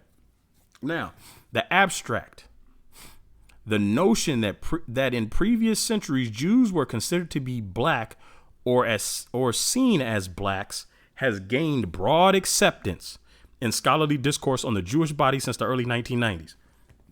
Let me read that again. Has gained broad acceptance in scholarly discourse on the Jewish body since the early 1990s. So how is it that the urban apologetics community is telling the lie that we don't have any evidence, even though it's considered, or it's gained broad acceptance in scholarly discourse. And yet these urban apologists are telling you, wait, you guys don't have any proof. Your evidence is weak. And yet scholars are talking about it. It's gained broad acceptance. The present article considers the notion analytically and then examines some of the evidence provided to support it. Much of this evidence does not stand critical examination. Therefore, arguably, the notion of Jewish blackness should be reconsidered. And they base their own examination as critical examination if you go through and read this. But I want to read one part to you. Because remember, the Portuguese were transporting Jews down there, and the Portuguese are said to be black Jews, or these Jews coming from Portugal are black Jews. This is another source, and I'm going to read it right here. 1714, Mission's Travel Guide to Italy is quoted in the English translation of 1714. 'Tis also a vulgar error that the Jews are all black, for this is only true of the Portuguese Jews. Oh, wait, the Jews that happen to have been put in West Africa? Those people are black, who marrying always among one another beget children like themselves, and consequently the swarthiness of their complexion is entailed upon the whole race, even in the northern regions. But the Jews who are originally from Germany, those, for example, I have seen at Prague and are not blacker than the rest of their countrymen. We're going to come back to the German Jews because I know some people are going to stop there and say, ooh, look, the Jews are German. We're going to come back to that because there's evidence. And I'm going to show you again, I'm bringing all the receipts.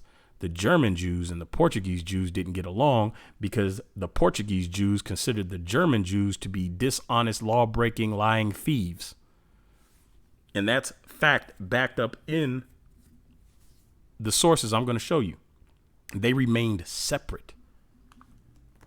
So Henry Kissinger, so now we see that they're black Jews. So now when we see the Henry Kissinger memorandum to the president at the Library of Congress, which link is in the description, it makes sense. Biafra, Colonel Ojukwu, 35, British trained, erstwhile playboy, presides over the popular support and military morale of a people convinced that defeat means extinction. The Igbos are the wandering Jews of West Africa, gifted, aggressive, westernized, and at best envied and resented, but mostly despised by the mass of their neighbors in the Federation. This is January 28, 1969 memorandum to the president. Again, the link is in the description. The Igbos are the wandering Jews of West Africa. Thought the dude said nobody knows about Judah there. And again, people want to play semantics and say, well, he didn't say nobody knew about Jews there. He just said Judah. Okay. We'll come back to that. You're telling me Damon Richardson and Nefertiti combined couldn't find this quote from Henry Kissinger? I mean, Vocab could have found it. He's been all over my website. Vocab and the rest of the urban apologists have been all over my website. There's no doubt that they have seen this.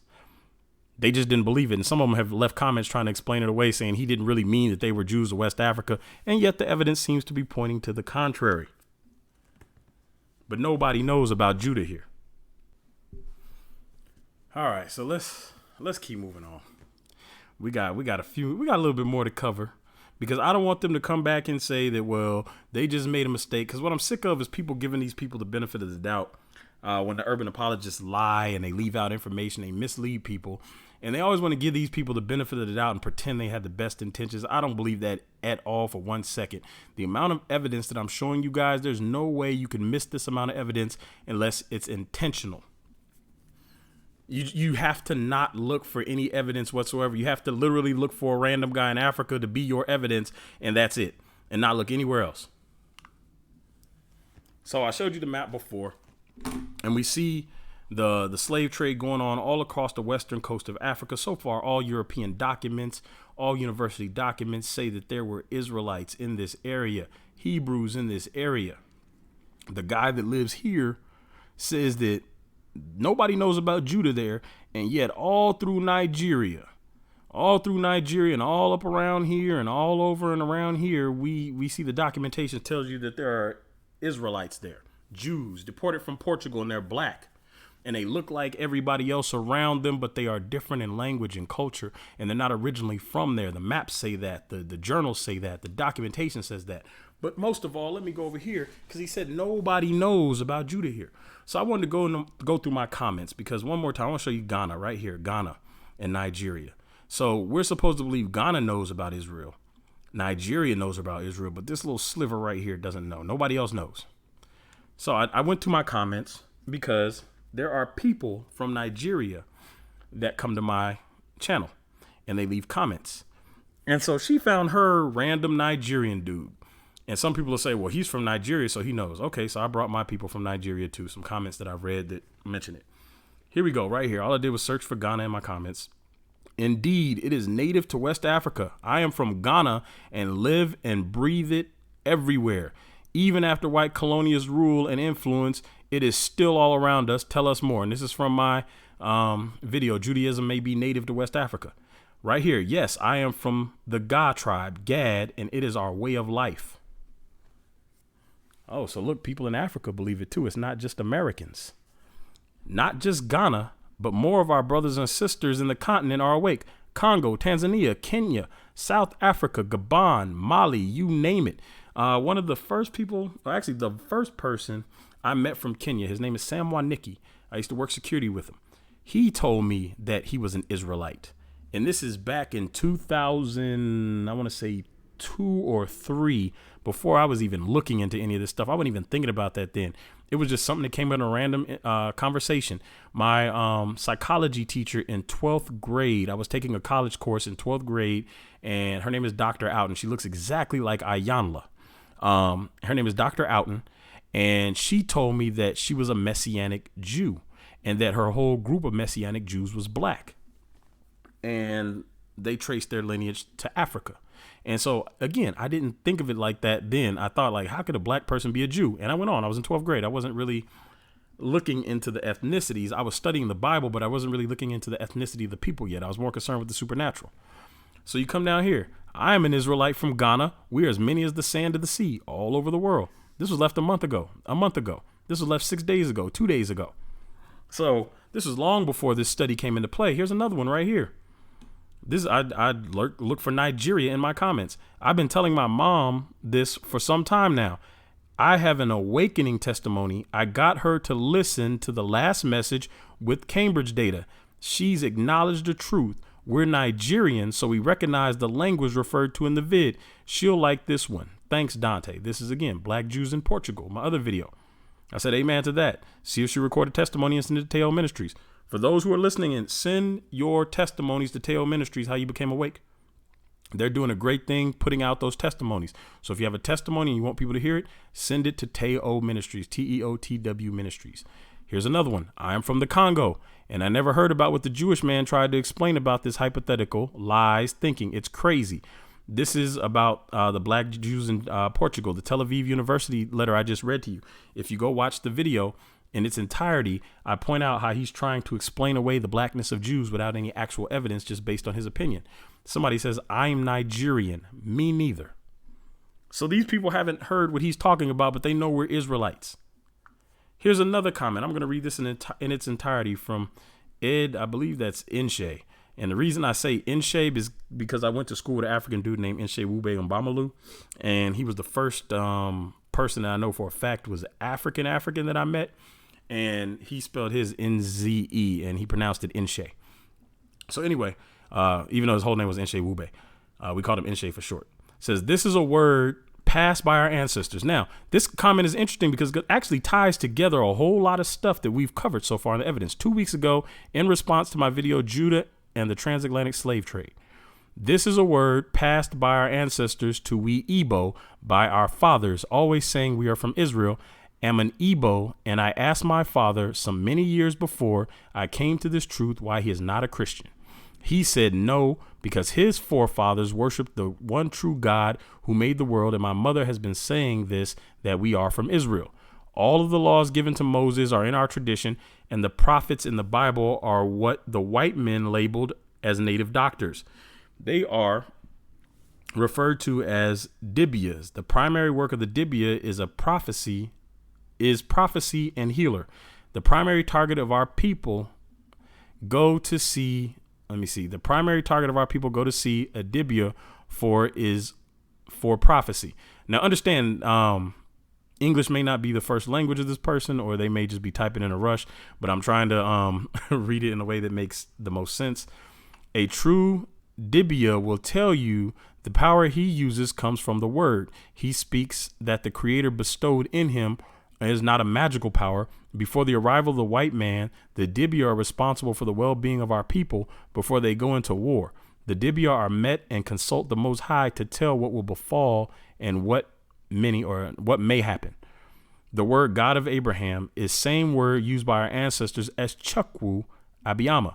Now, didn't I read Chukwu was the god of the Igbos? And this brother says he's an Igbo, which is also the God of Abraham. We are really a lost people. Even my surname, Inshe, my father do not know who is Inshe. It's a dynasty passed from generation. And just as the split between the kingdom of Judah and the northern kingdom called Israel is the same in Nigeria today, where the tribe of Judah called themselves by the language they speak, Judah. So now, Nefertiti said Judah was not in Israel. That guy on the video says nobody heard about Judah here. This is going to come back to haunt them. Because this guy says this. He says that they called themselves Judah in Nigeria. The Igbos are also split into two parts today in Nigeria. The Eastern Igbos and the Western Igbos. And the Western Igbos has refused to call themselves Igbos, but rather would want to be identified by the Igbo dialect they speak. And the Western Igbos consist of two dialects, one dialect called Indu Oshimili and the other Ukwani. These two dialects became joined together and they are now called Indukwa. This is the same as the split of Israel. Two tribes became known as the kingdom of Judah and the other 10 in the northern became known as Israel. Believe me, all the laws given to Moses are in our tradition. Now they're split. Didn't it say before they're split to the different sides of the river? And right here, he's testifying that he's Igbo and that they are indeed split. And he gives the language. I didn't ask anybody to post any of this. This information was volunteered. This is the same information here before. And then we have this one right here, which is interesting. Comes from Say It With Your Chest 2 weeks ago. So this one came in 2 weeks ago.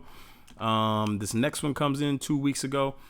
We'll skip down to here. If you guys want to go, it's Who Are the Gentiles in the Bible? It's the Gentile study. If you want to go read this entire thing yourself, you can. But I'm going to skip down to this last paragraph right here because it's important. I'm Nigerian, lived there, but born and back in the U.S. It made me research my lineage, history thoroughly.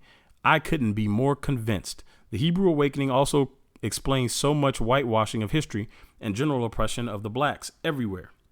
And so anyway, they goes on to say some more. But this person is Nigerian that researched the history and agrees with what Israelites are saying about what happened during the slave trade. And yet Damon Richardson, Nefertiti, and the rest of the urban apologetics community will tell you that we're basing this on nothing. And just the other day, I seen a Spanish woman in the chat say that we were sold a bill of goods. And yet I keep uncovering all this evidence that Damon Richardson and Nefertiti could have uncovered, but chose not to, or did uncover and chose not to tell you. They're either bad researchers or false teachers. You be the judge. So let me show you what history tells us. I told you this is going to keep coming back to haunt them. So now we have these images and people say, well, they were worshiping snakes. So why would the tribe of Judah be worshiping snakes? And we see here right here, the coronation of the king of Judah, crowning of the king of Judah. This is April 1723. Then we have another one right here. This is April 1725. So we can assume this tradition takes place in April, the snake worship, as they call it. And then we see here the procession of the serpent. This is also drawn in April 1725. So notice the different angles, though, that is drawn from. Remember what it said? All the foliage was cut down and it became a wilderness. So in this picture, we see all this foliage right here. They said all this foliage was cut down when Dahomey invaded. We see foliage. We see foliage. We see foliage. We see foliage all around the outside. We actually see ships right here. So anyway, links are in the description so you guys can go look at these pictures. You can examine these pictures. There's a bunch of interesting things in the picture, but the snake worship is the part I want to get to, because some people will say, well, if they were tribe of Judah, why weren't they worshiping the Most High God? Why were they worshiping snakes? Well, if you read your Bible, the reason Judah kept getting, not just Judah, Israel kept getting in trouble is because they kept worshiping stuff that wasn't God. They worshiped a golden calf, if you recall. That was something that the Israelites started to do.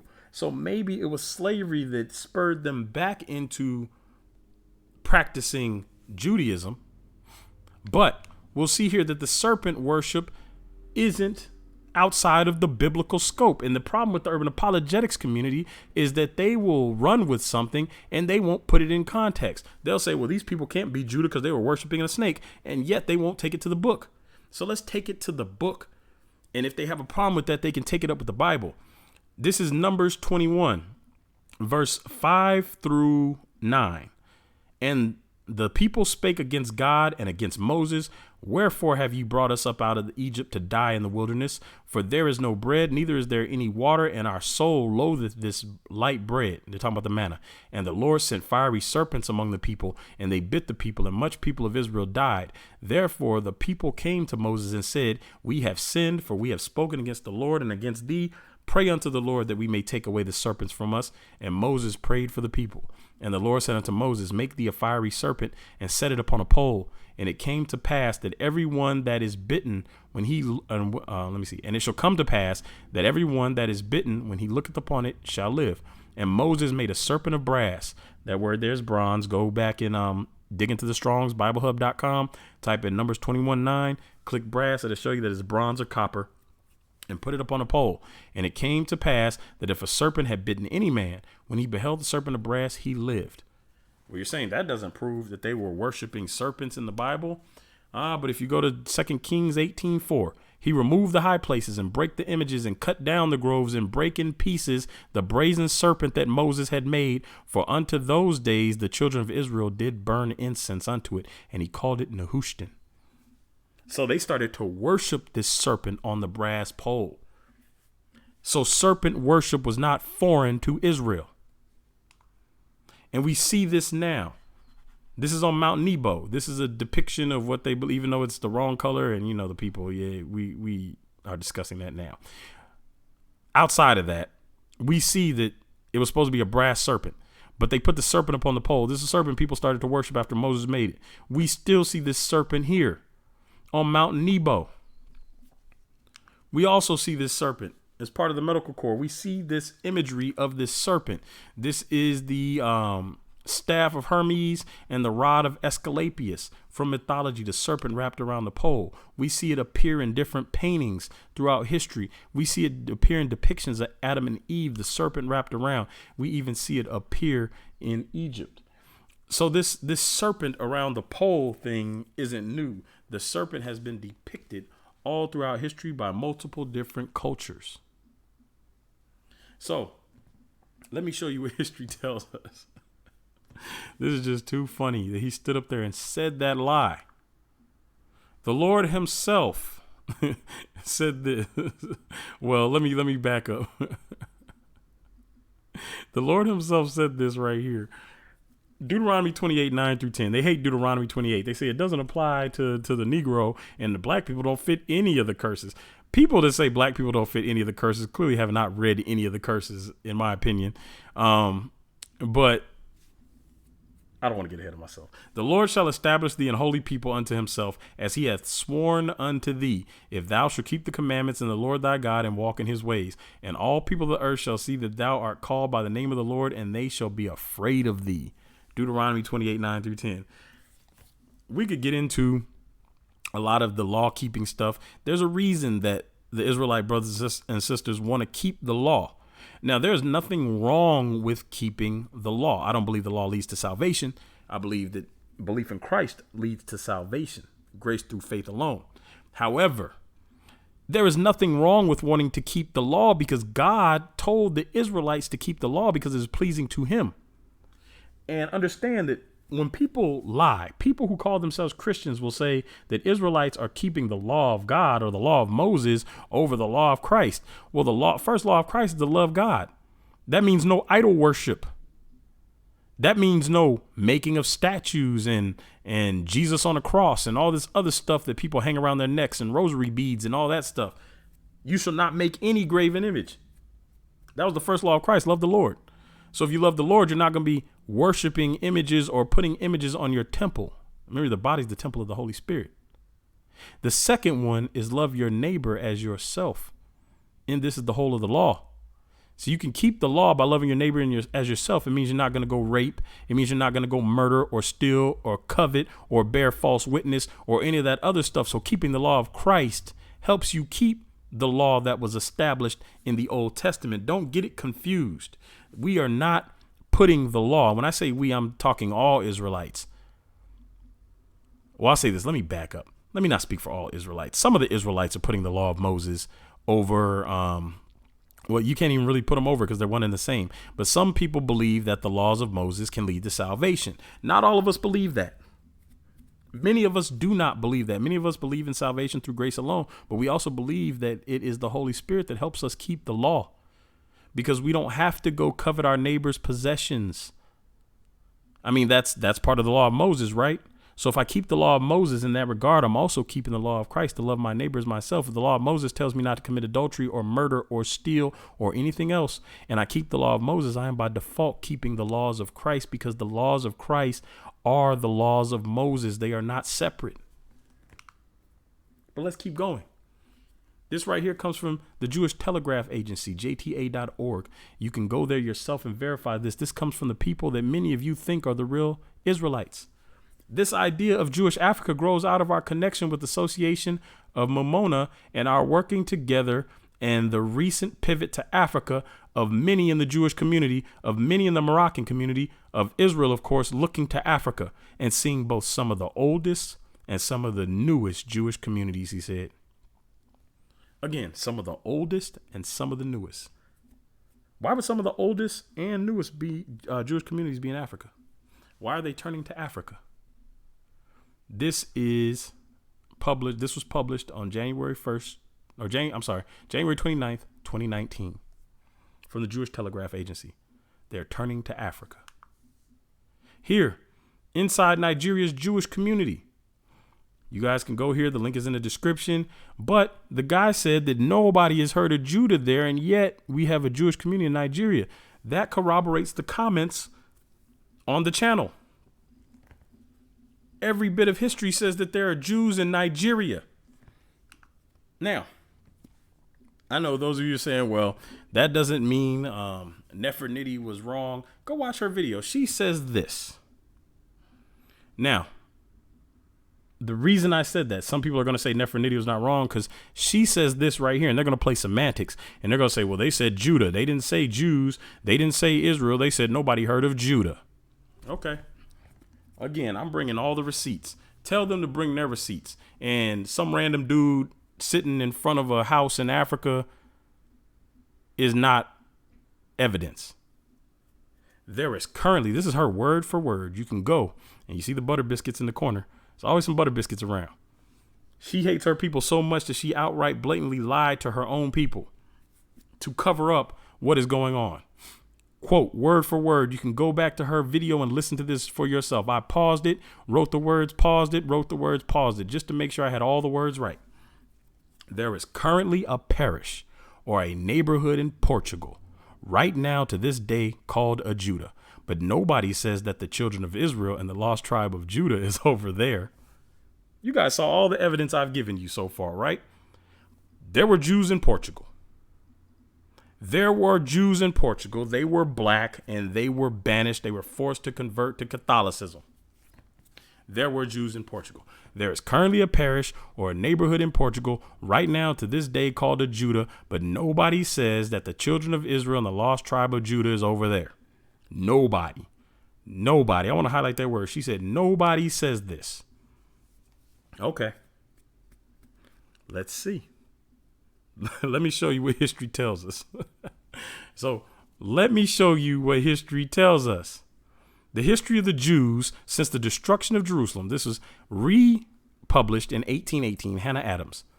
Now, she mentions 1800 in here, so it means this was republished. I couldn't find the exact publication date, but since this is republished, it means this was originally published between the 1800s or 1800 and 1818, which is when it was republished. Hannah Adams, The History of the Jews Since the Destruction of Jerusalem. I want to read this quote for you one more time. I just want to read it one more time. There is currently a parish or a neighborhood in Portugal right now to this day called a Judah, but nobody says that the children of Israel and the lost tribe of Judah is over there. Now, we're going to read page 367. Even as late as the close of the 18th century, any person believed to be a Jew, whether he had previously appeared as a Catholic or not, would still be seized in Spain if discovered by the Inquisition. The following is an extract from a decree of the Spanish government promulgated against the Jews, July 22nd, 1800. This is a primary source. It's quoting directly from extracting directly from a Spanish decree. His Majesty ordered his ministers to deliver no passports to Jews intending to enter Spain, whatever might be the motive of their journey, and whether they be desirous or not of making any stay in the kingdom. He enjoined the governors of the frontiers to prevent their entrance into the Spanish territories and to expel all who may be discovered in it. For a long time, the laws of this monarchy have forbidden all the Jews to attempt a transit or an establishment in the dominions of His Majesty. A late transgression calls for a rigorous enforcement of these laws. The Spanish and Portuguese Jews claimed their descent from the tribe of Judah and found these pretensions on a supposition which prevails among them that many of their ancestors removed or were sent into Spain at the time of the Babylonian captivity. In consequence of this supposed superiority, they, till very lately, would not by marriage or otherwise incorporate with their brethren of other nations. They had separate synagogues, and if a Portuguese Jew, even in England or Holland, married a German Jewess, he was expelled. He was immediately expelled from the synagogue and deprived of every civil and ecclesiastical right and ejected from the community. So hold on, we're gonna come back to that in a second. So I'm gonna finish reading that in a second. Hold on, let me back up. Now let me go back and read this last paragraph again because I want to stop somewhere and show you something. The Spanish and Portuguese Jews, which we already know are black, the Spanish and Portuguese Jews claimed their descent from the tribe of Judah. So now we have a specific mention of the tribe of Judah, even though Damon Richardson stood up on that stage at the Truth Conference and lied and said that the Israelites are lying because we have changed our, let me back up, because the French named it Witta and the Portuguese couldn't pronounce it, so they named it a Judah. And so we're playing a word trick because Judah sounds like Judah and we're trying to make it Judah. And yet we find a document from republished in 1818 that says the Spanish and Portuguese Jews claim their descent from the tribe of Judah. We already learned that the Portuguese Jews are black and were deported into Africa and kept the Christian Sabbath because the Portuguese were trying to forcefully convert them. We see that the Inquisition was snatching them up. We see that they were forced to convert. All of this stuff adds up. It says the Spanish and Portuguese Jews claim their descent from the tribe of Judah and found these pretensions upon a supposition which prevails among them that many of their ancestors removed or were sent into Spain at the time of the Babylonian captivity. Stop there. Now, if we go back up, and the reason I cut this off right here, page 367, it comes into 368 right here because I wanted to read the whole thing, but I wanted you to see that it is part of page 367, but the screenshot cut it off right there. So over here, I'm going to read this to you.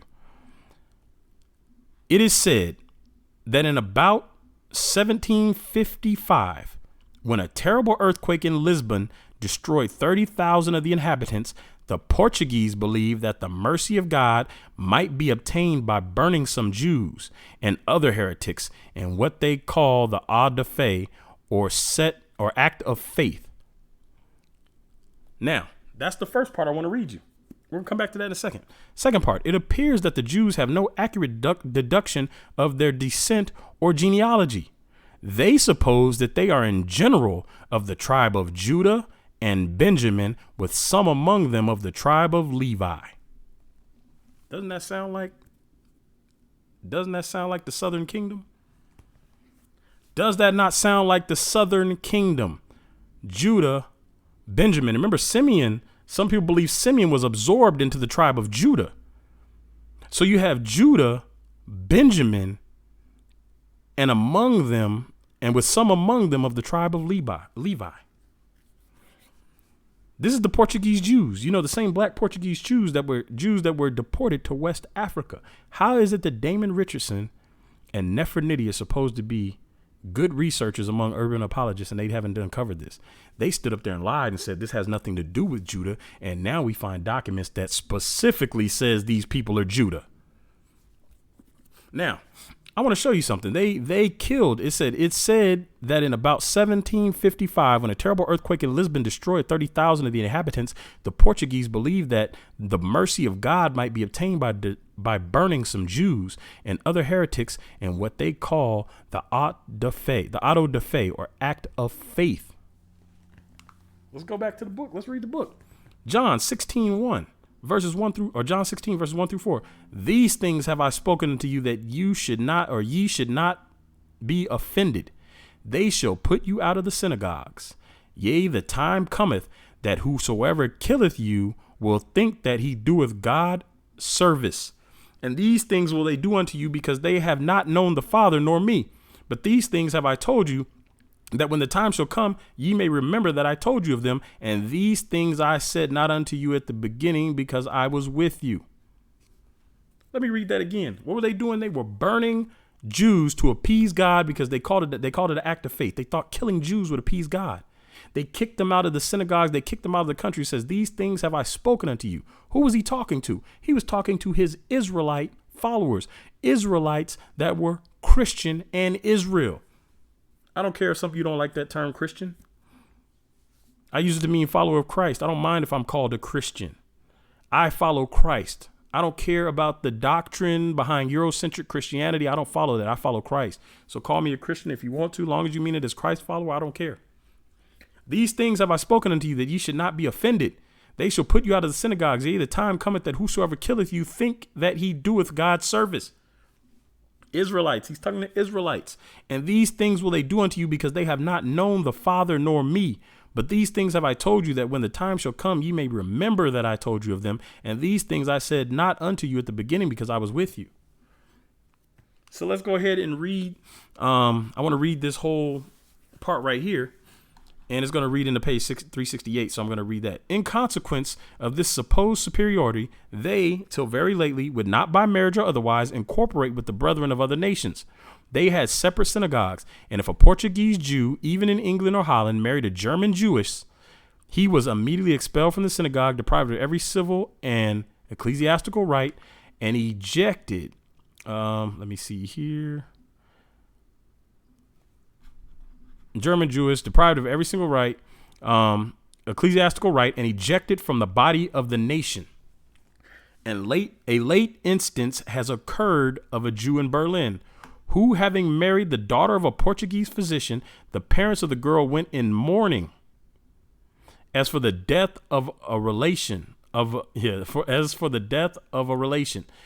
manners of the Portuguese Jews differ from the rest of the nation and are more polished.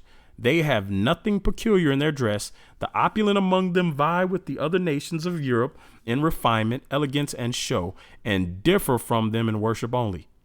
If you actually read this whole book, it actually tells you that when the Jews started to migrate into different parts of Europe, they brought civilization with them and actually helped change the economies of parts of Europe. Right here. They have nothing peculiar in their dress. The opulent among them vie with other nations of Europe in refinement, elegance, and show, and differ from them in worship only. In Portugal, the name of a Jew is a term of such high reproach that the government found it necessary to enact a law which forbade any person to call another by that application. So in Portugal, they weren't even allowed to call each other Jews. If a man who is styled a Jew to his face stabs the offender, the law does not condemn him, and trifling as this regulation may appear, it has produced beneficial effects. So they considered the word Jew to be so terrible of a term that they forbid it, to the point that if you call somebody a Jew to their face, they could stab you and get away with it. That's why you don't see them called Jews in Portugal. They were also deported and forced to convert to Catholicism. But Nefertiti and Damon Richardson would have you believe this has nothing to do with Judah, even though Judah, Levi, and Benjamin are specifically named as the people the Portuguese Jews claim to be.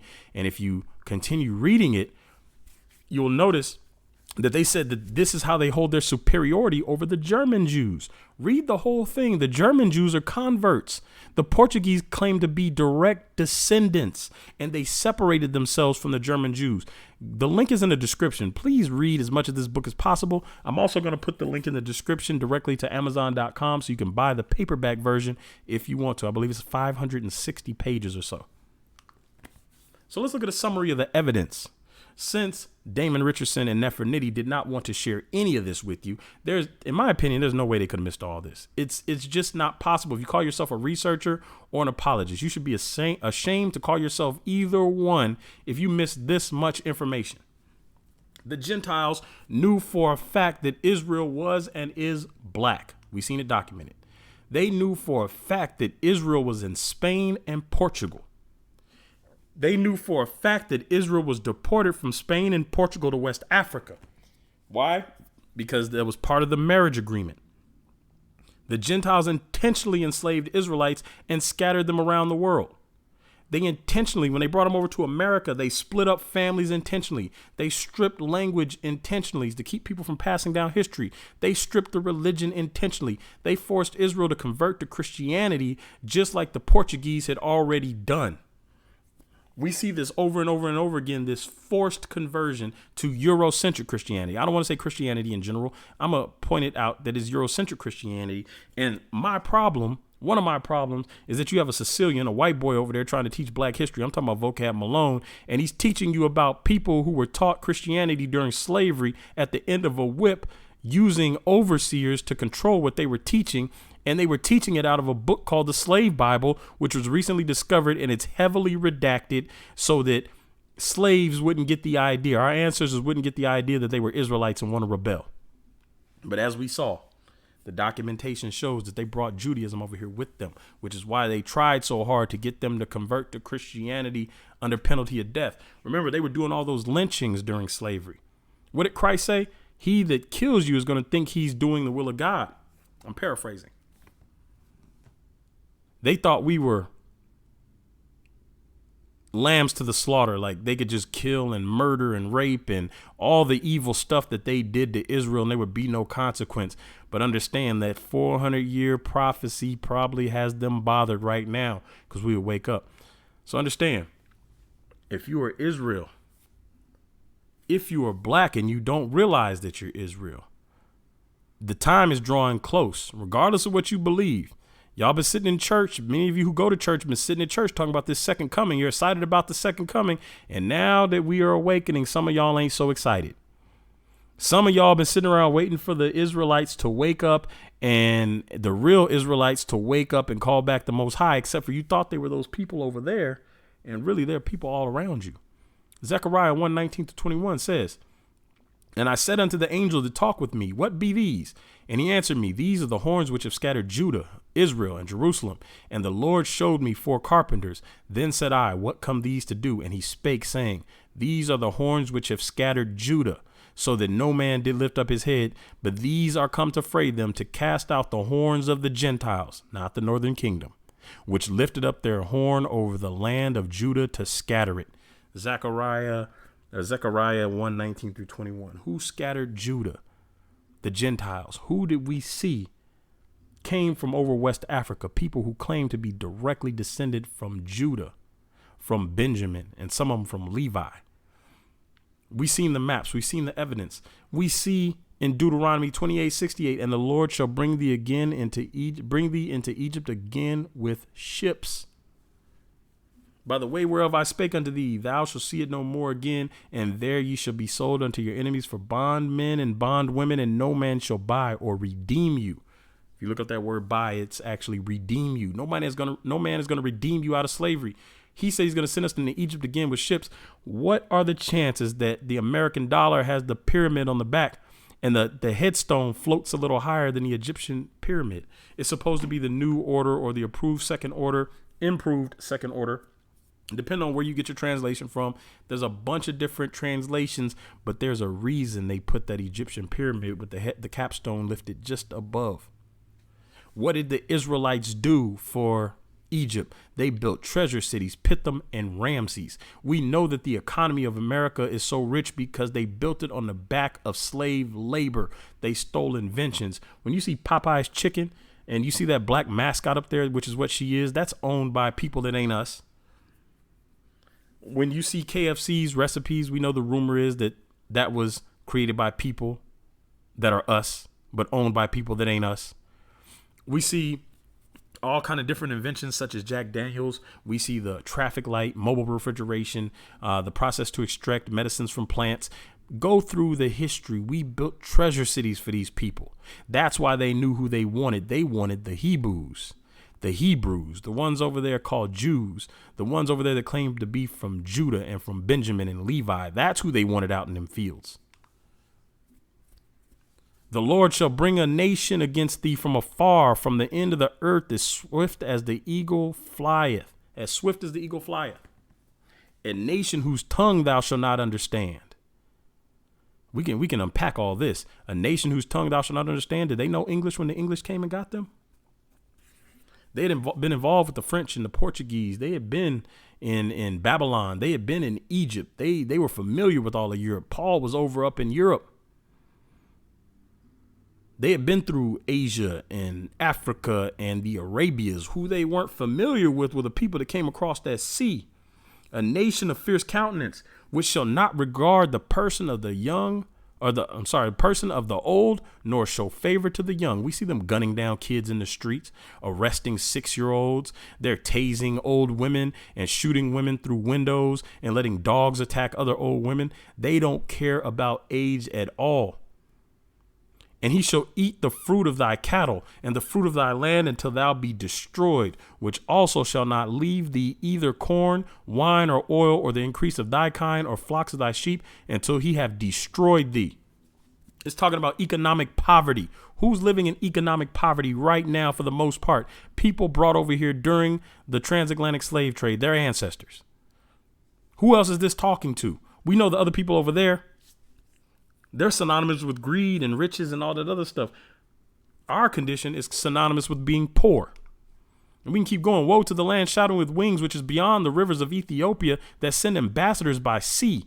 If the true Israel is in the land of Israel, and they're coming from beyond the rivers of Ethiopia, the people are coming from beyond the rivers of Ethiopia by sea. I went over this in Addressing the Evidence, part 6. I give the breakdown. It actually tells you they come from the west. If you get into the Strongs, it tells you they come from the west across the ocean. That sendeth ambassadors by sea, even in vessels of bulrushes upon the water, saying, Go ye swift messengers to a nation scattered and peeled, to a people terrible or awesome from their beginning hitherto, a nation meted out and trodden down, whose lands the rivers have spoiled. Why would they go to a nation that's been scattered? We see that they've been scattered from Spain and Portugal and spread into the Europe countries, some of them. You guys can go dig through that in the links.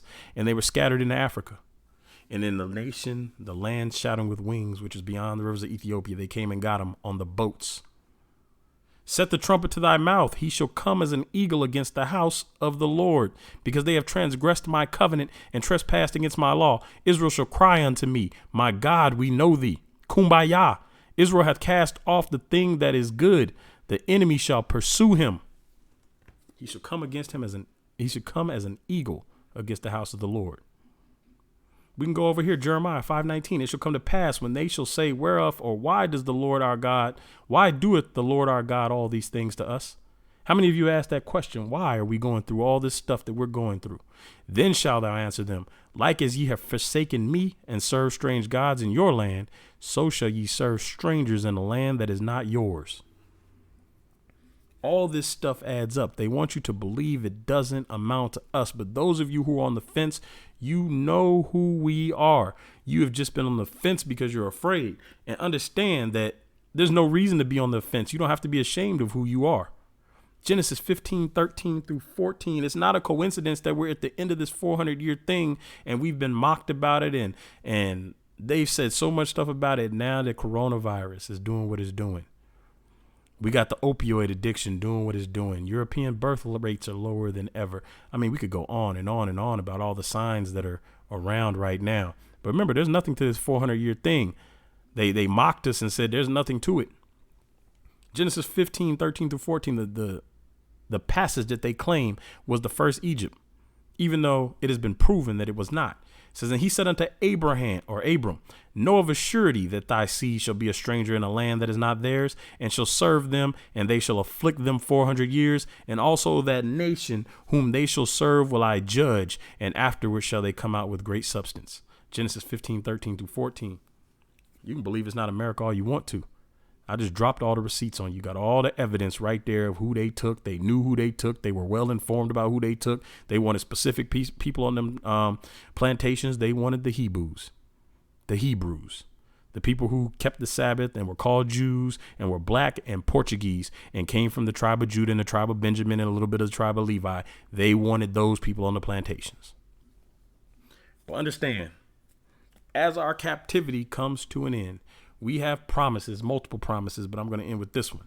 Therefore, fear thou not, O my servant Jacob, saith the Lord, neither be dismayed, O Israel, for lo, I will save thee from afar, and thy seed from the land of their captivity. And Jacob shall return and shall be in rest and be quiet, and none shall make him afraid. That's Jeremiah 30:10.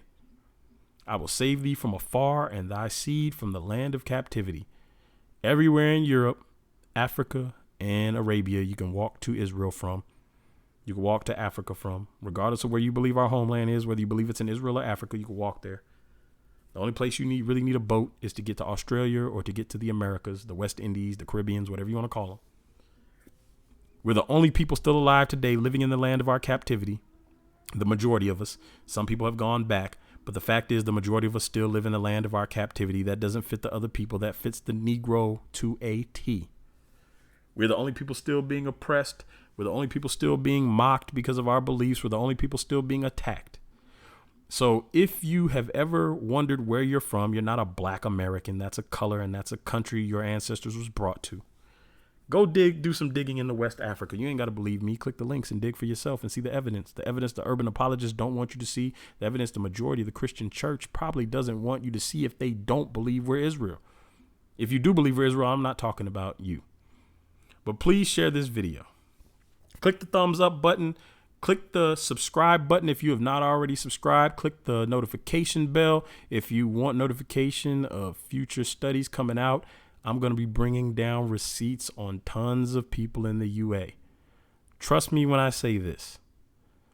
There's no more doubt about who we are. So please share this video if you have a relative on the fence. If you know people who consider themselves black and Christian and say that we don't have any proof, please share this video.